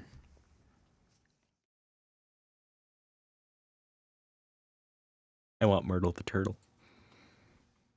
Just because of the name. I don't know what I would do with a turtle. I have another one. All right. Oh, sorry. You didn't have music for that. I'm sorry. There we go. Man told to turn down music. Chase his neighbor with sword. Wow. Sounds edgy. Wait. I hate that everything in Animal Crossing also makes puns. Oh my God, it's beautiful. It's my nightmare. Whenever like, you catch a thing, like a fish or a bug or anything, there's always a pun, and I'm like, yay. It's like my nightmare. It's like the same pun every single time, and it's like, yay. So what I was going to say, did the guy who was playing the loud music have the sword, or did the guy... The guy who was playing the loud music had the sword and got pissed off at his neighbor telling him to turn down the music, so he then proceeded to grab his sword and chase his neighbor away while the loud music continued to play. Okay. Okay. Manchester, New Hampshire. A man is accused of grabbing a 2.5-foot long sword, or 76 centimeters, and chasing another man who asked him to turn down his music, police in Manchester, New Hampshire said. A man knocked on the door of Benjamin Leyland, 47, on Monday, police said. Leyland reportedly came upset at the person requesting to reduce the loudness of the music, and grabbed the sword. He allegedly chased the man down the hall, and the man got away, and there were no injuries. Langley was charged with criminal threatening, as he was scheduled to be arraigned Tuesday. It wasn't immediately known if he had a lawyer or who could speak out on his behalf. Yeah, that's it. That's it. Okay. No word on what type of music he was playing. It was obviously Baby Shark. Literally, like I really hope there's 2 parts of that Baby Shark video, and I matched them up to the original Baby Shark video, and there's one less do. One less do. You know what I would say if I was to grab the sword? What? Cut it out. Because it's a sword, you can cut it. Uh-huh. You know what I would say? You've really got me on edge. I'm okay with that one. What would you say, Faye? Nothing. Silence. That's what I would say. I'm not beginning your puns. Sharp words. I'm not encouraging your puns. I'm not an enabler. You already have enough of that. I'm opening Telegram right now to send Nico's pun bell sticker. There we go. Can we just talk about the fact that there was the Baby Shark song about washing your hands? We both, like, you knew that it wasn't. We both hated it. Like, okay, I didn't know that it's missing one do. So, like, you can there's 2 parts of the song. So the original song has "Now We're Safe," do do do do do do. Yeah. And this one has it too, and you could actually line them up.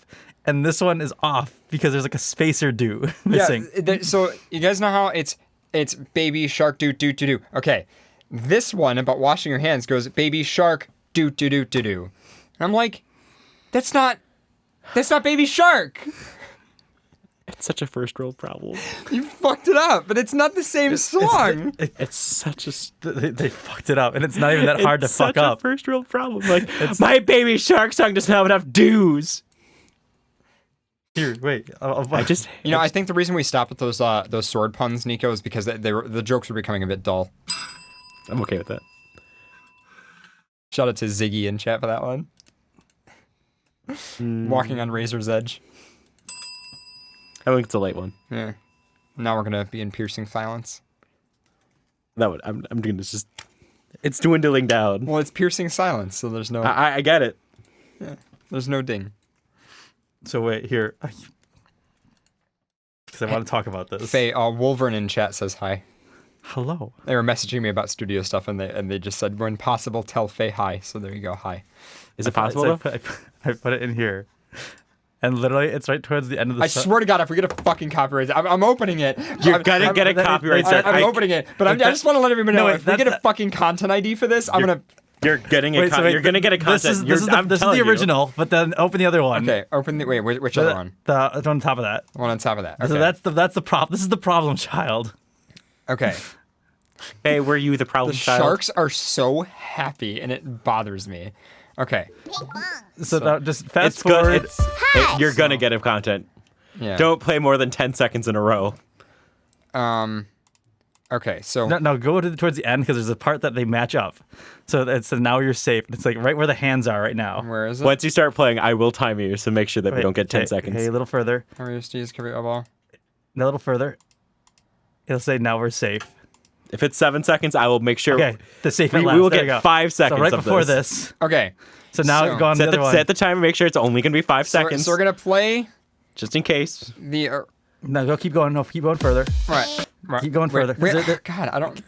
Where? Okay, a little further back. Hi, everybody. You're listening to a podcast right now. There you go. So they both say safe at last. Yes, they both say safe at last. So here we go, everybody. So this is the official. Original. 5 seconds. 5 seconds. 5 seconds. Here we go. Safe at last. Okay, so you heard that, right?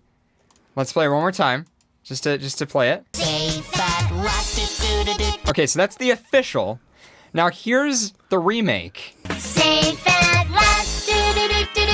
It's wrong! It's fucking wrong! I hate it! It's one off! It's one off, and it's... Okay. I'm going to say this as someone who actually has sang this song like a million times because I teach kindergarten. the extra little space for the do actually helps you so much because it's called breathing. Because you can't breathe in. Fuck Baby breathing. Shark. Take a deeper breath.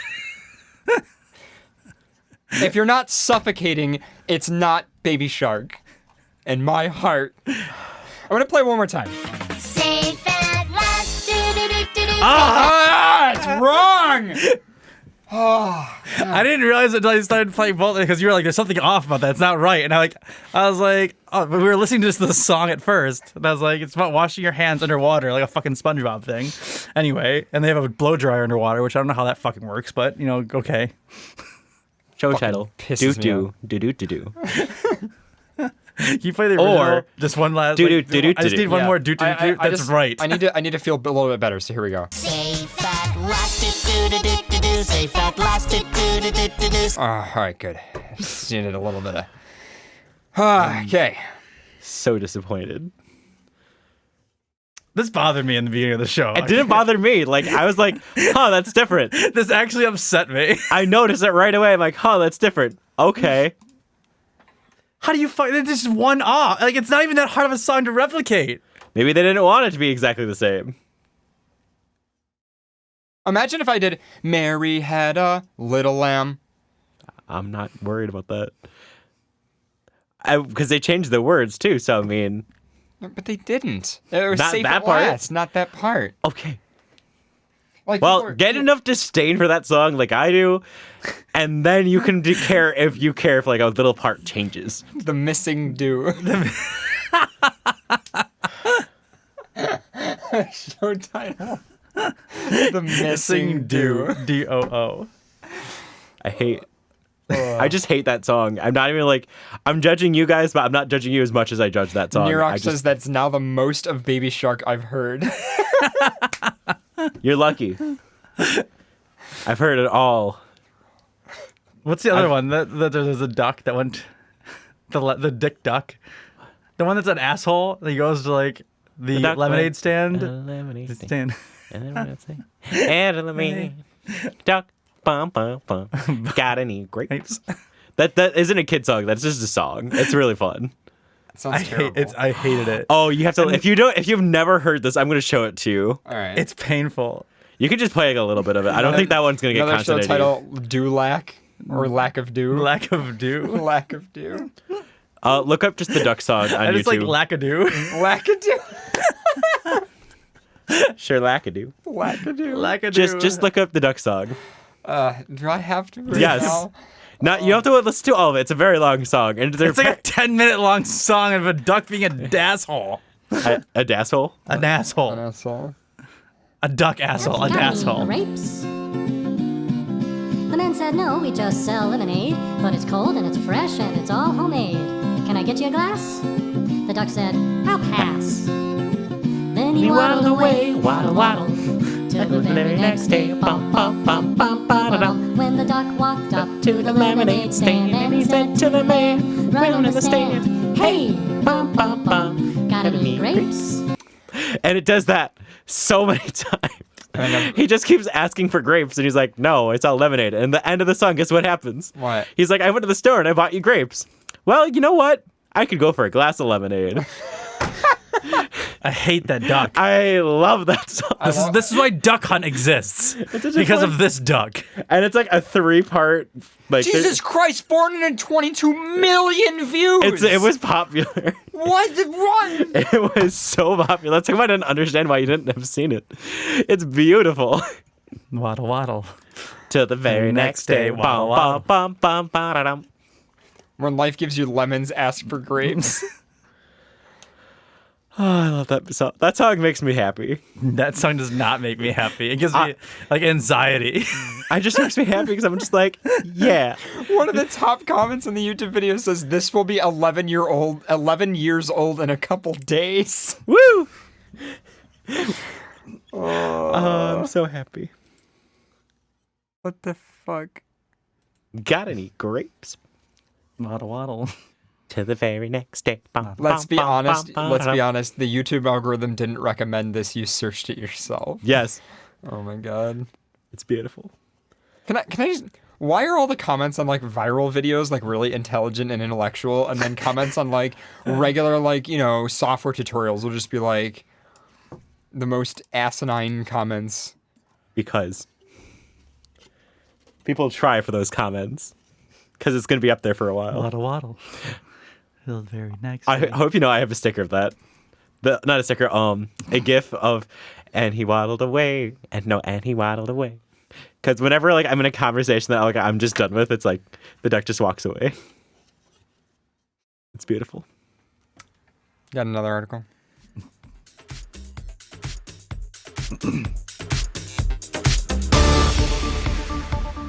As I was talking about earlier, I think this is funny too. Learn how to stop a pandemic as Plague Incorporated rolls out new challenges to save the world and teach other countries how to do it. What is Plague Incorporated? You've never played Plague Inc? No, I never have. It's just like you are basically having a disease try to go across the entire planet. It was like a game? Yeah. Oh. It was actually a simulation. It's like a simulation game, but you're trying to get the most people diseased. Originally, it was a simulation to show the spread of a pandemic. And someone took it and then turned it into a game, the simulation thing, and then added a bunch of different features to it. So, like, you could see, like, and then people make joke pandemics like Trump's presidency and how it infected the entire world, or fake news and stuff like that. And then each of the like, little trait evolves things as you start infecting more and more people. So things don't happen. You don't make a deadly virus right away because everyone will start to find a cure for it. So you make very lax symptoms, like, oh, no symptom at all, or just a high fever. So it starts spreading a lot more rapidly. Yeah. People. And then as the virus starts infecting the entire world, then you start ramping up the lethality of it. All right. It's just a game. Through its evolution. But it was very good at predicting how viruses traveled. Harry, who says he likes it when I'm clueless about cultural references? Yeah, it's because I spend my time on YouTube watching like product reviews, and he watches like the smart part of YouTube. I watch like a smart part of YouTube. There are so many parts of YouTube. There's the smart part. There's like the techie part. There's like. You can't say just the smart part. Okay, can I just point out the guy you just separated the smart part and the techie part, and I love that because you know it's right. Are you on the techie part? Oh, so you're not on the smart part then? Because there's also the techie part of the guy with the knobs too, which is like Oh God, that's so good. I love that video. Yeah. The Knob Feel YouTube channel. Let's see what other. There's like the gaming. There's like the makeup. There's like the bad makeup. Like I think the one I showed you where it was like the how to contour. Hated that. I loved it. Me and you have varying degrees of what we just split on YouTube. That's our big split. Because I think that your YouTube people are kind of dumb, but I don't like your YouTube people. I don't like your YouTube people either. I feel like 90% of what Nico watches is either, okay, I'm going to be judgy. That's fair. You either put on TV shows in the background but don't pay attention to them, or you watch really in-depth video essays on Disney theme parks. I do that. I do that. No, he also watches ones that are like very complex tutorials that are just like a fuck you because there's no actual meaning to the tutorial, and everything that they're doing in the tutorial is wrong. It just makes you feel very unaccomplished and very like upset with what you just watched. Well, like How to Basic or something? The one I showed him was like how to contour, and there's this like lady, and she's just talking about what contouring is. I'll show it to you. It's beautiful. She's like actually being accurate on what contouring is. She's doing it right, but she's explaining it like nothing. I'll show it to you. It's like it's just a comedy video. Okay, so it's like it's an entertaining tutorial essentially. That's the point. Felt very. I thought I was going to learn something because it comes off really serious. That's the point. The point is that you're not learning something. You got bamboozled. I'm trying to think of what else. Okay, yeah. Don't say no mukbang. I teach high schoolers and they love mukbang, and I don't understand it. I've never even heard of this. What is it? Not even heard that term. You don't know what a mukbang is? No, never heard of that term. Never heard of it. So it's a weird sub branch kind of ASMR, but instead of people talking or doing things, you're just watching them eat. Oh, okay. So I have heard of that. I just never heard the word. It's mukbang. Okay, I know that there's a huge like community. It's just like watching I always just thought it was ASMR. Cute girls eat. I always thought it was just ASMR eating videos. No, it's called mukbang. I still love the fetish of people in business suits getting into tubs. That is still my favorite weird YouTube fetish. But just people in fully expensive like Germani suits. Yeah. Slowly sitting down into tubs. And into filled bathtubs and then like soaping up their suit. Yeah, it's like such a weird kink. I don't understand. That makes me uncomfortable. Like just like it makes me uncomfortable. I just don't like it. No, because then like who showed me that Shia. Because like you sit down, like being in water in like a nice shirt is like interesting. Because like if you're like in it, like you fall in a pool and it's like flowy, but if you're like in like a dress shirt, it's just gonna like cling onto you and you're like nipples. I don't want that. It's so weird though, and it's not sexual, so YouTube doesn't ban it, but it is completely sexual. I don't like it. It's so. Stop it. The only thing I can think of is like you feel like the person in a suit is like this creature of a certain status that people expect a certain thing from. You're thinking way too much into it. And then when they get in the tub, you're sort of like, okay, imagine a video. Right, I'm gonna tie this all back. Imagine a video of a werewolf shaving off their fur. No. To me, that would be like the equivalent of like. It's a creature like ruining their status. I don't like it. Do you know what I mean though? Like they're making themselves not appealing to the people who are interested in them and who do respect them. But then like they're still interested. You seem like you would go to like a modern art museum and actually like enjoy it. I would not. I'm offended. Good. You think I would enjoy modern art? Well, you're like talking about like they're taking something beautiful and they're ruining it. That's what modern art does. That like that's a part of modern art. A banana taped to a wall is not art. Modern art. I'm not saying. I mean, like there's a subsection of modern art where like it's like a canvas and like they do like a beautiful painting and then they cover it in like black paint. Modern art is just for money laundering and drugs. They take something beautiful and then they ruin it. See, Same idea. I would not like that. I would call that a publicity stunt, not art. There's sometimes that they do it for art. And maybe you could argue that a publicity statement can be art. I just don't like modern art at all. And what you were describing for like the whole like, oh, here's a werewolf, he's going to shave himself. Like, that's just Because have you ever seen a dog shaved? It's not really the nicest. You ever seen a suit in a tub? I'm not saying I would enjoy it. I don't want to see a werewolf shave themselves. Okay. I judge you a lot less. I less. would not enjoy it at all. I would be freaking out if I saw that. I kind of would want to see a werewolf shaved. Like if you use Nair. My point, though, is that you could see, like, when you think of like some of the appeal of a werewolf is that it's like a beast that no one else would desire but you do, like almost like think of like Beauty and the Beast. Lots of people like. For me, I'm assuming, and I don't actually know because this isn't my kink, but I'm assuming that the suit in the bathtub is sort of like they're ruining their status. They're ruining their expensive suit. Is this what I just took it as? Like you're just wearing a suit and you're getting wet. Why are you asking me? I have no idea. You said you were interested in it. I'm not interested in it at all. I was like, it's the most funniest thing that I've seen.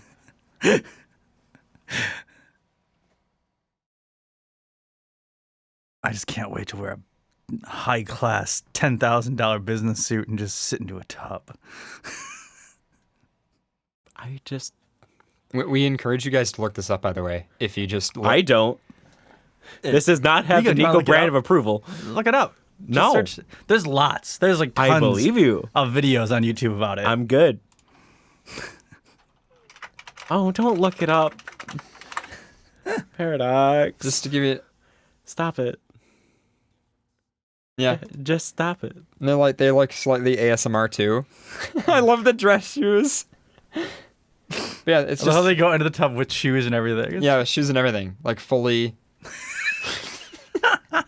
I don't understand why. That's the number one comment.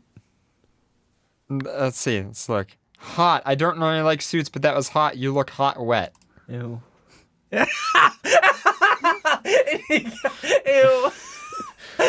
The coronavirus is right now. We need it. We need like a reset button. It's just them. Yep. Ah, there it is. Stop it. I don't care if you're ruining your suit. It just stupid. I love how upset Nico is from watching it. It's just gross. It's a guy in a suit. How is that gross? Maybe that's why somebody finds it appealing, because it turns you off. I'm okay with that is a common kink, is that like when a creature is gross in a way that other people don't like but you do like, it's like that kind of, it makes it feel more like they're special for you, I guess. I don't know. Paradox, you're thinking way too hard on I am kinks. thinking way too hard on kinks. People might just like it because he's wet. If I had a comment on that video, it would just be like moist. Just the word moist. And I don't like it. What was that reading again? I don't even know how we got here. I'm reading on something on Plague Incorporated. How to stop the spread of plagues. How did we get onto that? I don't know how we got this honestly, far. I want to find out. Like, it's like a lot of conversations that I've had with people are like, I'm like, how did we get to this conversation topic? And we have to like try to plot it back. How did we get from Plague Inc? I know we talked about mukbang. I think that's what started it. What else? What was before mukbang? I don't remember it. I'm trying to remember. Let's see. Let's instant replay FurCast here. Let's see. Okay. Let's see. That's something else. Let's see. Bothers me. Okay. So that was that's the do. Things as you start infecting This is very more meta. people. Here we go. So things don't happen. You don't make a deadly virus right away because everyone will start to find a cure for it. So you make very then there was makeup. There's like the bad makeup. Are we talking like about I talk about YouTube? I like the one I showed. Yeah. I do that. No, you also watch his ones that are like very complex tutorials. Okay, it was only one video. That was it. We were making fun of each other for like YouTube. The YouTube that we watch. Okay. Yes, because you watch people playing. Yeah. There we go. That was FurCast Instant Replay, everybody. Woo! As government, so if you've never played Plague Inc., it's actually really fun. Have you played Plague Inc? Yes, we have like 3 copies of it. It's on like our phones, and it's on the PC downstairs, and it's on, I think, the PlayStation. Okay. You've never played. It's Plague Inc. is fun. I never Plagued Inc. You should Plague Inc. As governments across the globe have employed different strategies to attempt to slow the spread of COVID-19, many people are screaming across the web and presumably to the heavens that they could have done a better job containing this outbreak. Thanks to Plague Inc.'s actual new rollout. It's like the sales of it went like crazy when COVID started too. Yeah. If you think you got a better idea than your local government, now's your chance to prove it with the new game mode that challenges you to stop the spread of deadly diseases. Although that's a cool thing, just an FYI, whatever a video game tells you should not supersede what the CDC and World Health Organization tells you, just saying. In case anybody's like, oh, well, I figured out a better way to do it. Well, this is actually based off like actual simulations of how we travel and stuff like that. So there's planes that fly over. Yeah. And that's where all those memes came from with the red little circle at the end of the street. I understand. I'm just making the point that, like, playing The Sims does not mean you can actually be a city planner. It might mean that you have an interest in it, and it might mean that you can have some fun and might have some, learn some kind of cool, interesting stuff, but it's not... Sim City taught me I could never be a city planner. I just imagine you play this pandemic game and everybody dies and you're just like, well... Well, that's the point of it. Is you're trying to kill everyone on the planet. Oh, that's the goal? That's the original goal of Plague Inc. Oh. You're the virus. You're the virus. Originally. And now they made a new game mode where you're actually stopping the spread of a virus. Okay. All right. I get it. But since it uses the original model of it was actually to show how dangerous a pandemic could be, even if it's infecting, because you'd start off with infecting one person in a certain area. Yeah. And that's why everyone was like, well, fuck, if Greenland and Madagascar got it, because Plague Inc., the 2 hardest places to get was Madagascar and Greenland infected. Right. It was the one thing that was the title points of the game. Both of which have the COVID-19. That's when, as soon as those 2 places got affected in our reality, people were like, well, we're fucked. Because that was the deciding factor in Plague. Because of the game, yeah. Yes. People in chat are saying they want to see you play SimCity now. Do you want to see Faye try to plan a city? Oh, it's awful. I've watched you try to make your island on Animal Crossing, and my island is a goddamn plantation. Okay, I'm gonna be making money while you're not gonna be. I have all the fruits. I have all the fruits as well. And how many have you planted? I have like 70 trees of each fruit right now. Just wait till that harvest comes. I'm making all my animals pick that shit. You can't, though. They won't. They're not slaves. Yes, but I'm a slave to this island. Enjoy picking all those fruit. I will, and I will enjoy selling all that money. Because they're not that expensive. Fruits from not your own homeland is actually, I think, treble or triple of what the actual price is. So your own home fruit is about $250, while fruits from different lands or different islands can be up to $600 a fruit. I don't think they're $250 a piece. For your own fruits? Yeah. Coconuts are constantly $250. Your own fruits might be $150, but coconuts are always $250. And then the other fruits are up to $500 a piece of fruit. Why do you need this much money? Have you seen how much upgrades cost yet? Yeah, I'm already like a couple upgrades in. No, just to build another bridge. I mean, whatever. I haven't had my town hall built yet, so. My town hall was just built. Yeah, because you skipped ahead again. I didn't skip ahead again. I skipped ahead 12 hours because I was on the night shift, Nico. Mm-hmm. And I couldn't play during the day. Mm-hmm. He's upset because you were cheating at a video game. Because I time warped 12 hours. He's cheating at a video game. And I caught up to Nico. No, it's just. And he got upset that my island is now. Well, is that a feature in the game? No, he's making his Switch faster. Oh. He's changing the time on the Switch because it goes based on your Switch. Huh. It's supposed to be like a game that you play for like a little bit every day. Yeah. And he's just time jumping to get faster, so he doesn't have to play every day. Right. Which I think just ruins the game, but whatever. I know there's a lot of. So upset when I time. I'm more disappointed in you, but I don't know if I was disappointed in you or just disappointed like the expectations I had for you. I think I was just disappointed in the expectations that I was placing upon yourself, because in reality, I'm not that surprised. Yeah, work third shift and then come back to me. Cool. Okay, I'll get right on to working third shift in a school. For those late night students. Yep. You only work third shift like 3 times. So upset with me for time jumping in the game. In my game. Not his game or anything else. So I could catch up from being behind like 3 days from everyone else. Because I had to hunt for a Switch. And whose fault is that? Corona's. No, it's yours. You could have bought it before. Anyhow. He didn't have a job before. He had a job before. Well, a while before. Let's do the time warp again. Tanner says Animal Crossing CNBC. Oh, wait. CNBC is the news network that's like, Mad Money. It's like that network. It's like the stock investing, like, where they got like the 3 tickers going on the bottom or whatever. Yes, okay. Yeah, it's that network. And so Sodio's saying Animal Crossing CNBC. And there's just like somebody yelling at you like, oh, you gotta invest in the stocks. There actually is turnip stocks. There is. You get them on Sundays. It's the turnip market. Wait, Why would anybody It's the stock market. God, no. As in stonks? Stonks? Like STALK, a stalk. Like a plant stock. Yeah. I hate it. Because you have turnips. You buy turnips and on then Sunday. And then they only last for a week and then you sell them. They tell you if it's going up a day or down a day, and you have to try to sell them when it's yeah. Thanks, I hate it. Thanks. I hate it. And a pig is one that gives it to you too. Didn't you have a news article? Yes.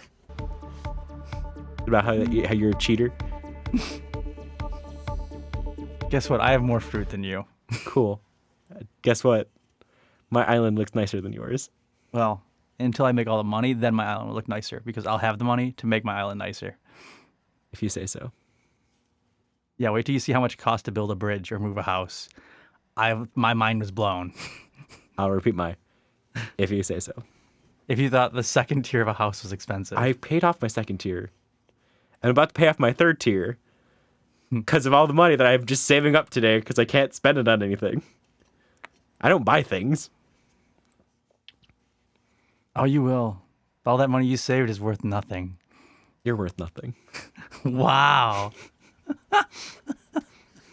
If I was Bull, I would take offense to that, but it's you and me, so I take pride. See, if you're smiling and you said an insult towards somebody, they don't take it seriously. Deep down, you know that you feel at least a little bit better, but I just don't take anything Nico says seriously. You should. Some of the things. Not the insults, but like something I say to you better be considered like taken seriously. Something. Sometimes. If I go, hey Faye, the house is on fire, you're gonna be like, haha, another Nico joke. And I'll be like, okay. I would actually consider that probably a Nico joke. Cool. I'll just like walk out of the house and be like, okay. Well, he thought I was joking. Well, if you're coming to me in the middle of the night and be like, hey, the house is on fire. I hope you know I might try to. I will not panic. I'll just like walking around. I find it hard like, to hey, see Faye. you not panicking. Hey Faye, I think the house is on fire right now. See, you're a type of person I feel like that would panic in a certain situation. I wouldn't panic. Like if the hallway was on fire, I can't see you being calm. Bitch, you know I'm a teacher. I'm calm. I would stay calm, but I would be using my teacher voice, which you've heard like once, maybe? No, I don't think you've ever actually heard my teacher voice. Well, I feel like you'd be talking a lot. I would be loud enough that everyone in this house could hear me. I wouldn't be screaming, but I'd be like, hey, everyone, listen, let's leave. Hey, everyone, listen, let's leave. I feel like your tone would be a lot more panicky if like, the hallway was on fire. Faye. You have little faith. I'm able to keep my cool. I've seen you in certain other situations. What situations? Especially if alcohol is involved. Okay, that's alcohol. Once alcohol gets involved, then yeah. Then he's even louder. I get louder. I was gonna say, then he's even more. Yeah. I just get more gay. Situation. Because my gayness comes out. Yes. Queen of the princesses. I love that you're queen of the princesses when you're. But only when I'm drunk. gay. What was that? Rum. Drunk. That was yeah, rum it was drunk? rum. I haven't had rum since. So Nico has wine drunk, which is like a Karen, calm, like. Wine drunk, I'm like hugs and like being cuddly. nice to people and like and having Rum drunk is like Johnny Depp when he didn't have rum, going nuts on an island. Vodka drunk is me having a headache. Nico rum drunk is Hey Coda, what was tequila drunk like? You still have not even read this article. We've had an article for the past like hour. What's an article? Nico scares me when he's rum drunk. Okay. Buy more rum. You know how CJ gets? Uh-huh. Think of like Nico as CJ. Uh-huh. And that's Nico on rum. Nico on rum. Okay. Anyhow. All right. Thanks to Plague Incorporated's new rollout. If you think you got a better idea than your local government, now's your chance to prove it with the new game mode that challenges you to stop spreads of deadly diseases instead of causing them. Plague Inc. first launched in 2012 as the usual but highly addictive game that where you take the task of creating a pathogen that can wipe out the entire globe. Starting with bacteria, you can choose a country of origin of the outbreak of the pathogen. As it spreads, you collect DNA points that are spent on modes of transmission, symptoms, and mutations. As your outbreak spreads, you can see it moving across the globe on red infected ships, planes, and cause more noticeable symptoms. News reports crop up as the bacteria spreads until the news eventually causes countries to begin to work on a cure. Once this happens, you're against the clock to kill the whole world before the cure is complete.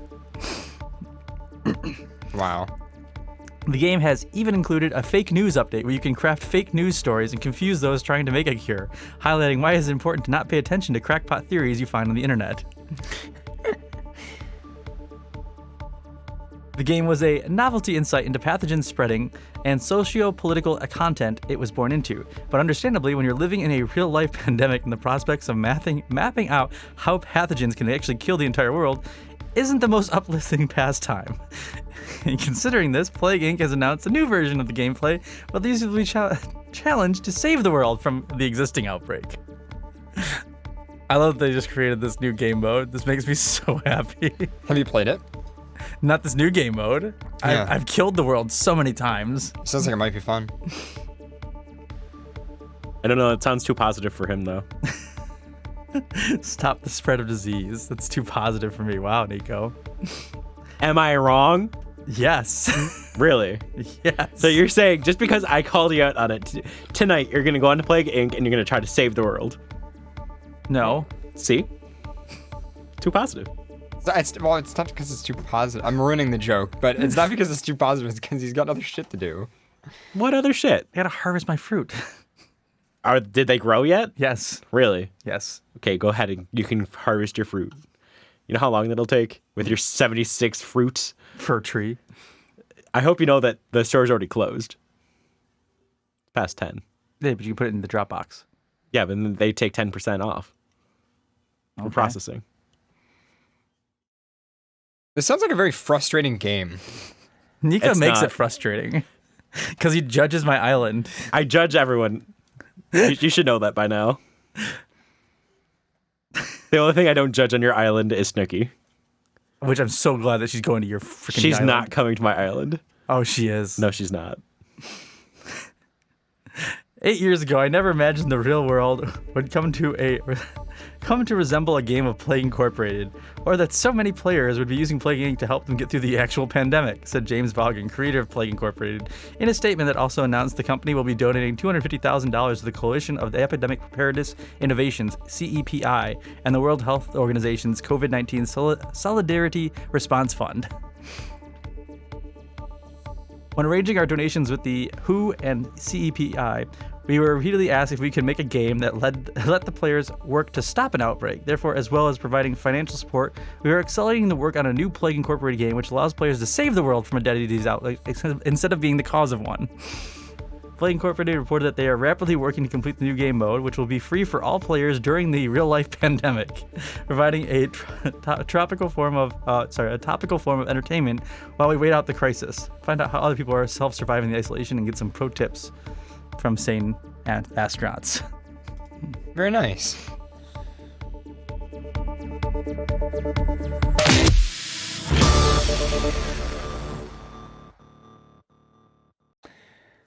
What are you guys feeling? You guys want to call it? I think so. I'm okay with it. Yeah, I'm okay with that. All right. I bashed your island enough. I got Animal Crossing to get to make more money than Nico. Cool. Guess what I don't care about? The money. Well, Nook is going to make you his bitch. No. Tom Nook is actually like the nicest character in the game. He doesn't charge you extra for it. He doesn't care when you pay it off. Yeah, that's a lot of money for a house renovation. To increase a house from like 10 square feet to like 20 square feet is $200,000. 200,000 bells. What is the going rate of a bell? Probably, I don't know. No, it's not 1 for 1. Because like a t-shirt is like 100 bells. Actually, it's usually more than 100 bells. It's like, I got shorts for... Are we really going to make a cross-analysis of the amount of bells per American dollar? I'm sure that someone already has. I'm sure Game Theory has a thing on it. If you can stay. Well, everyone's home, so I'm sure everyone's working on it. I'm sure. Pressing needs. The important questions. I mean, $100 for sure is not that far off, though. Anyway, if you spend $100 on a shirt, good for you. I don't. Not on a teacher's salary. Good night, everybody.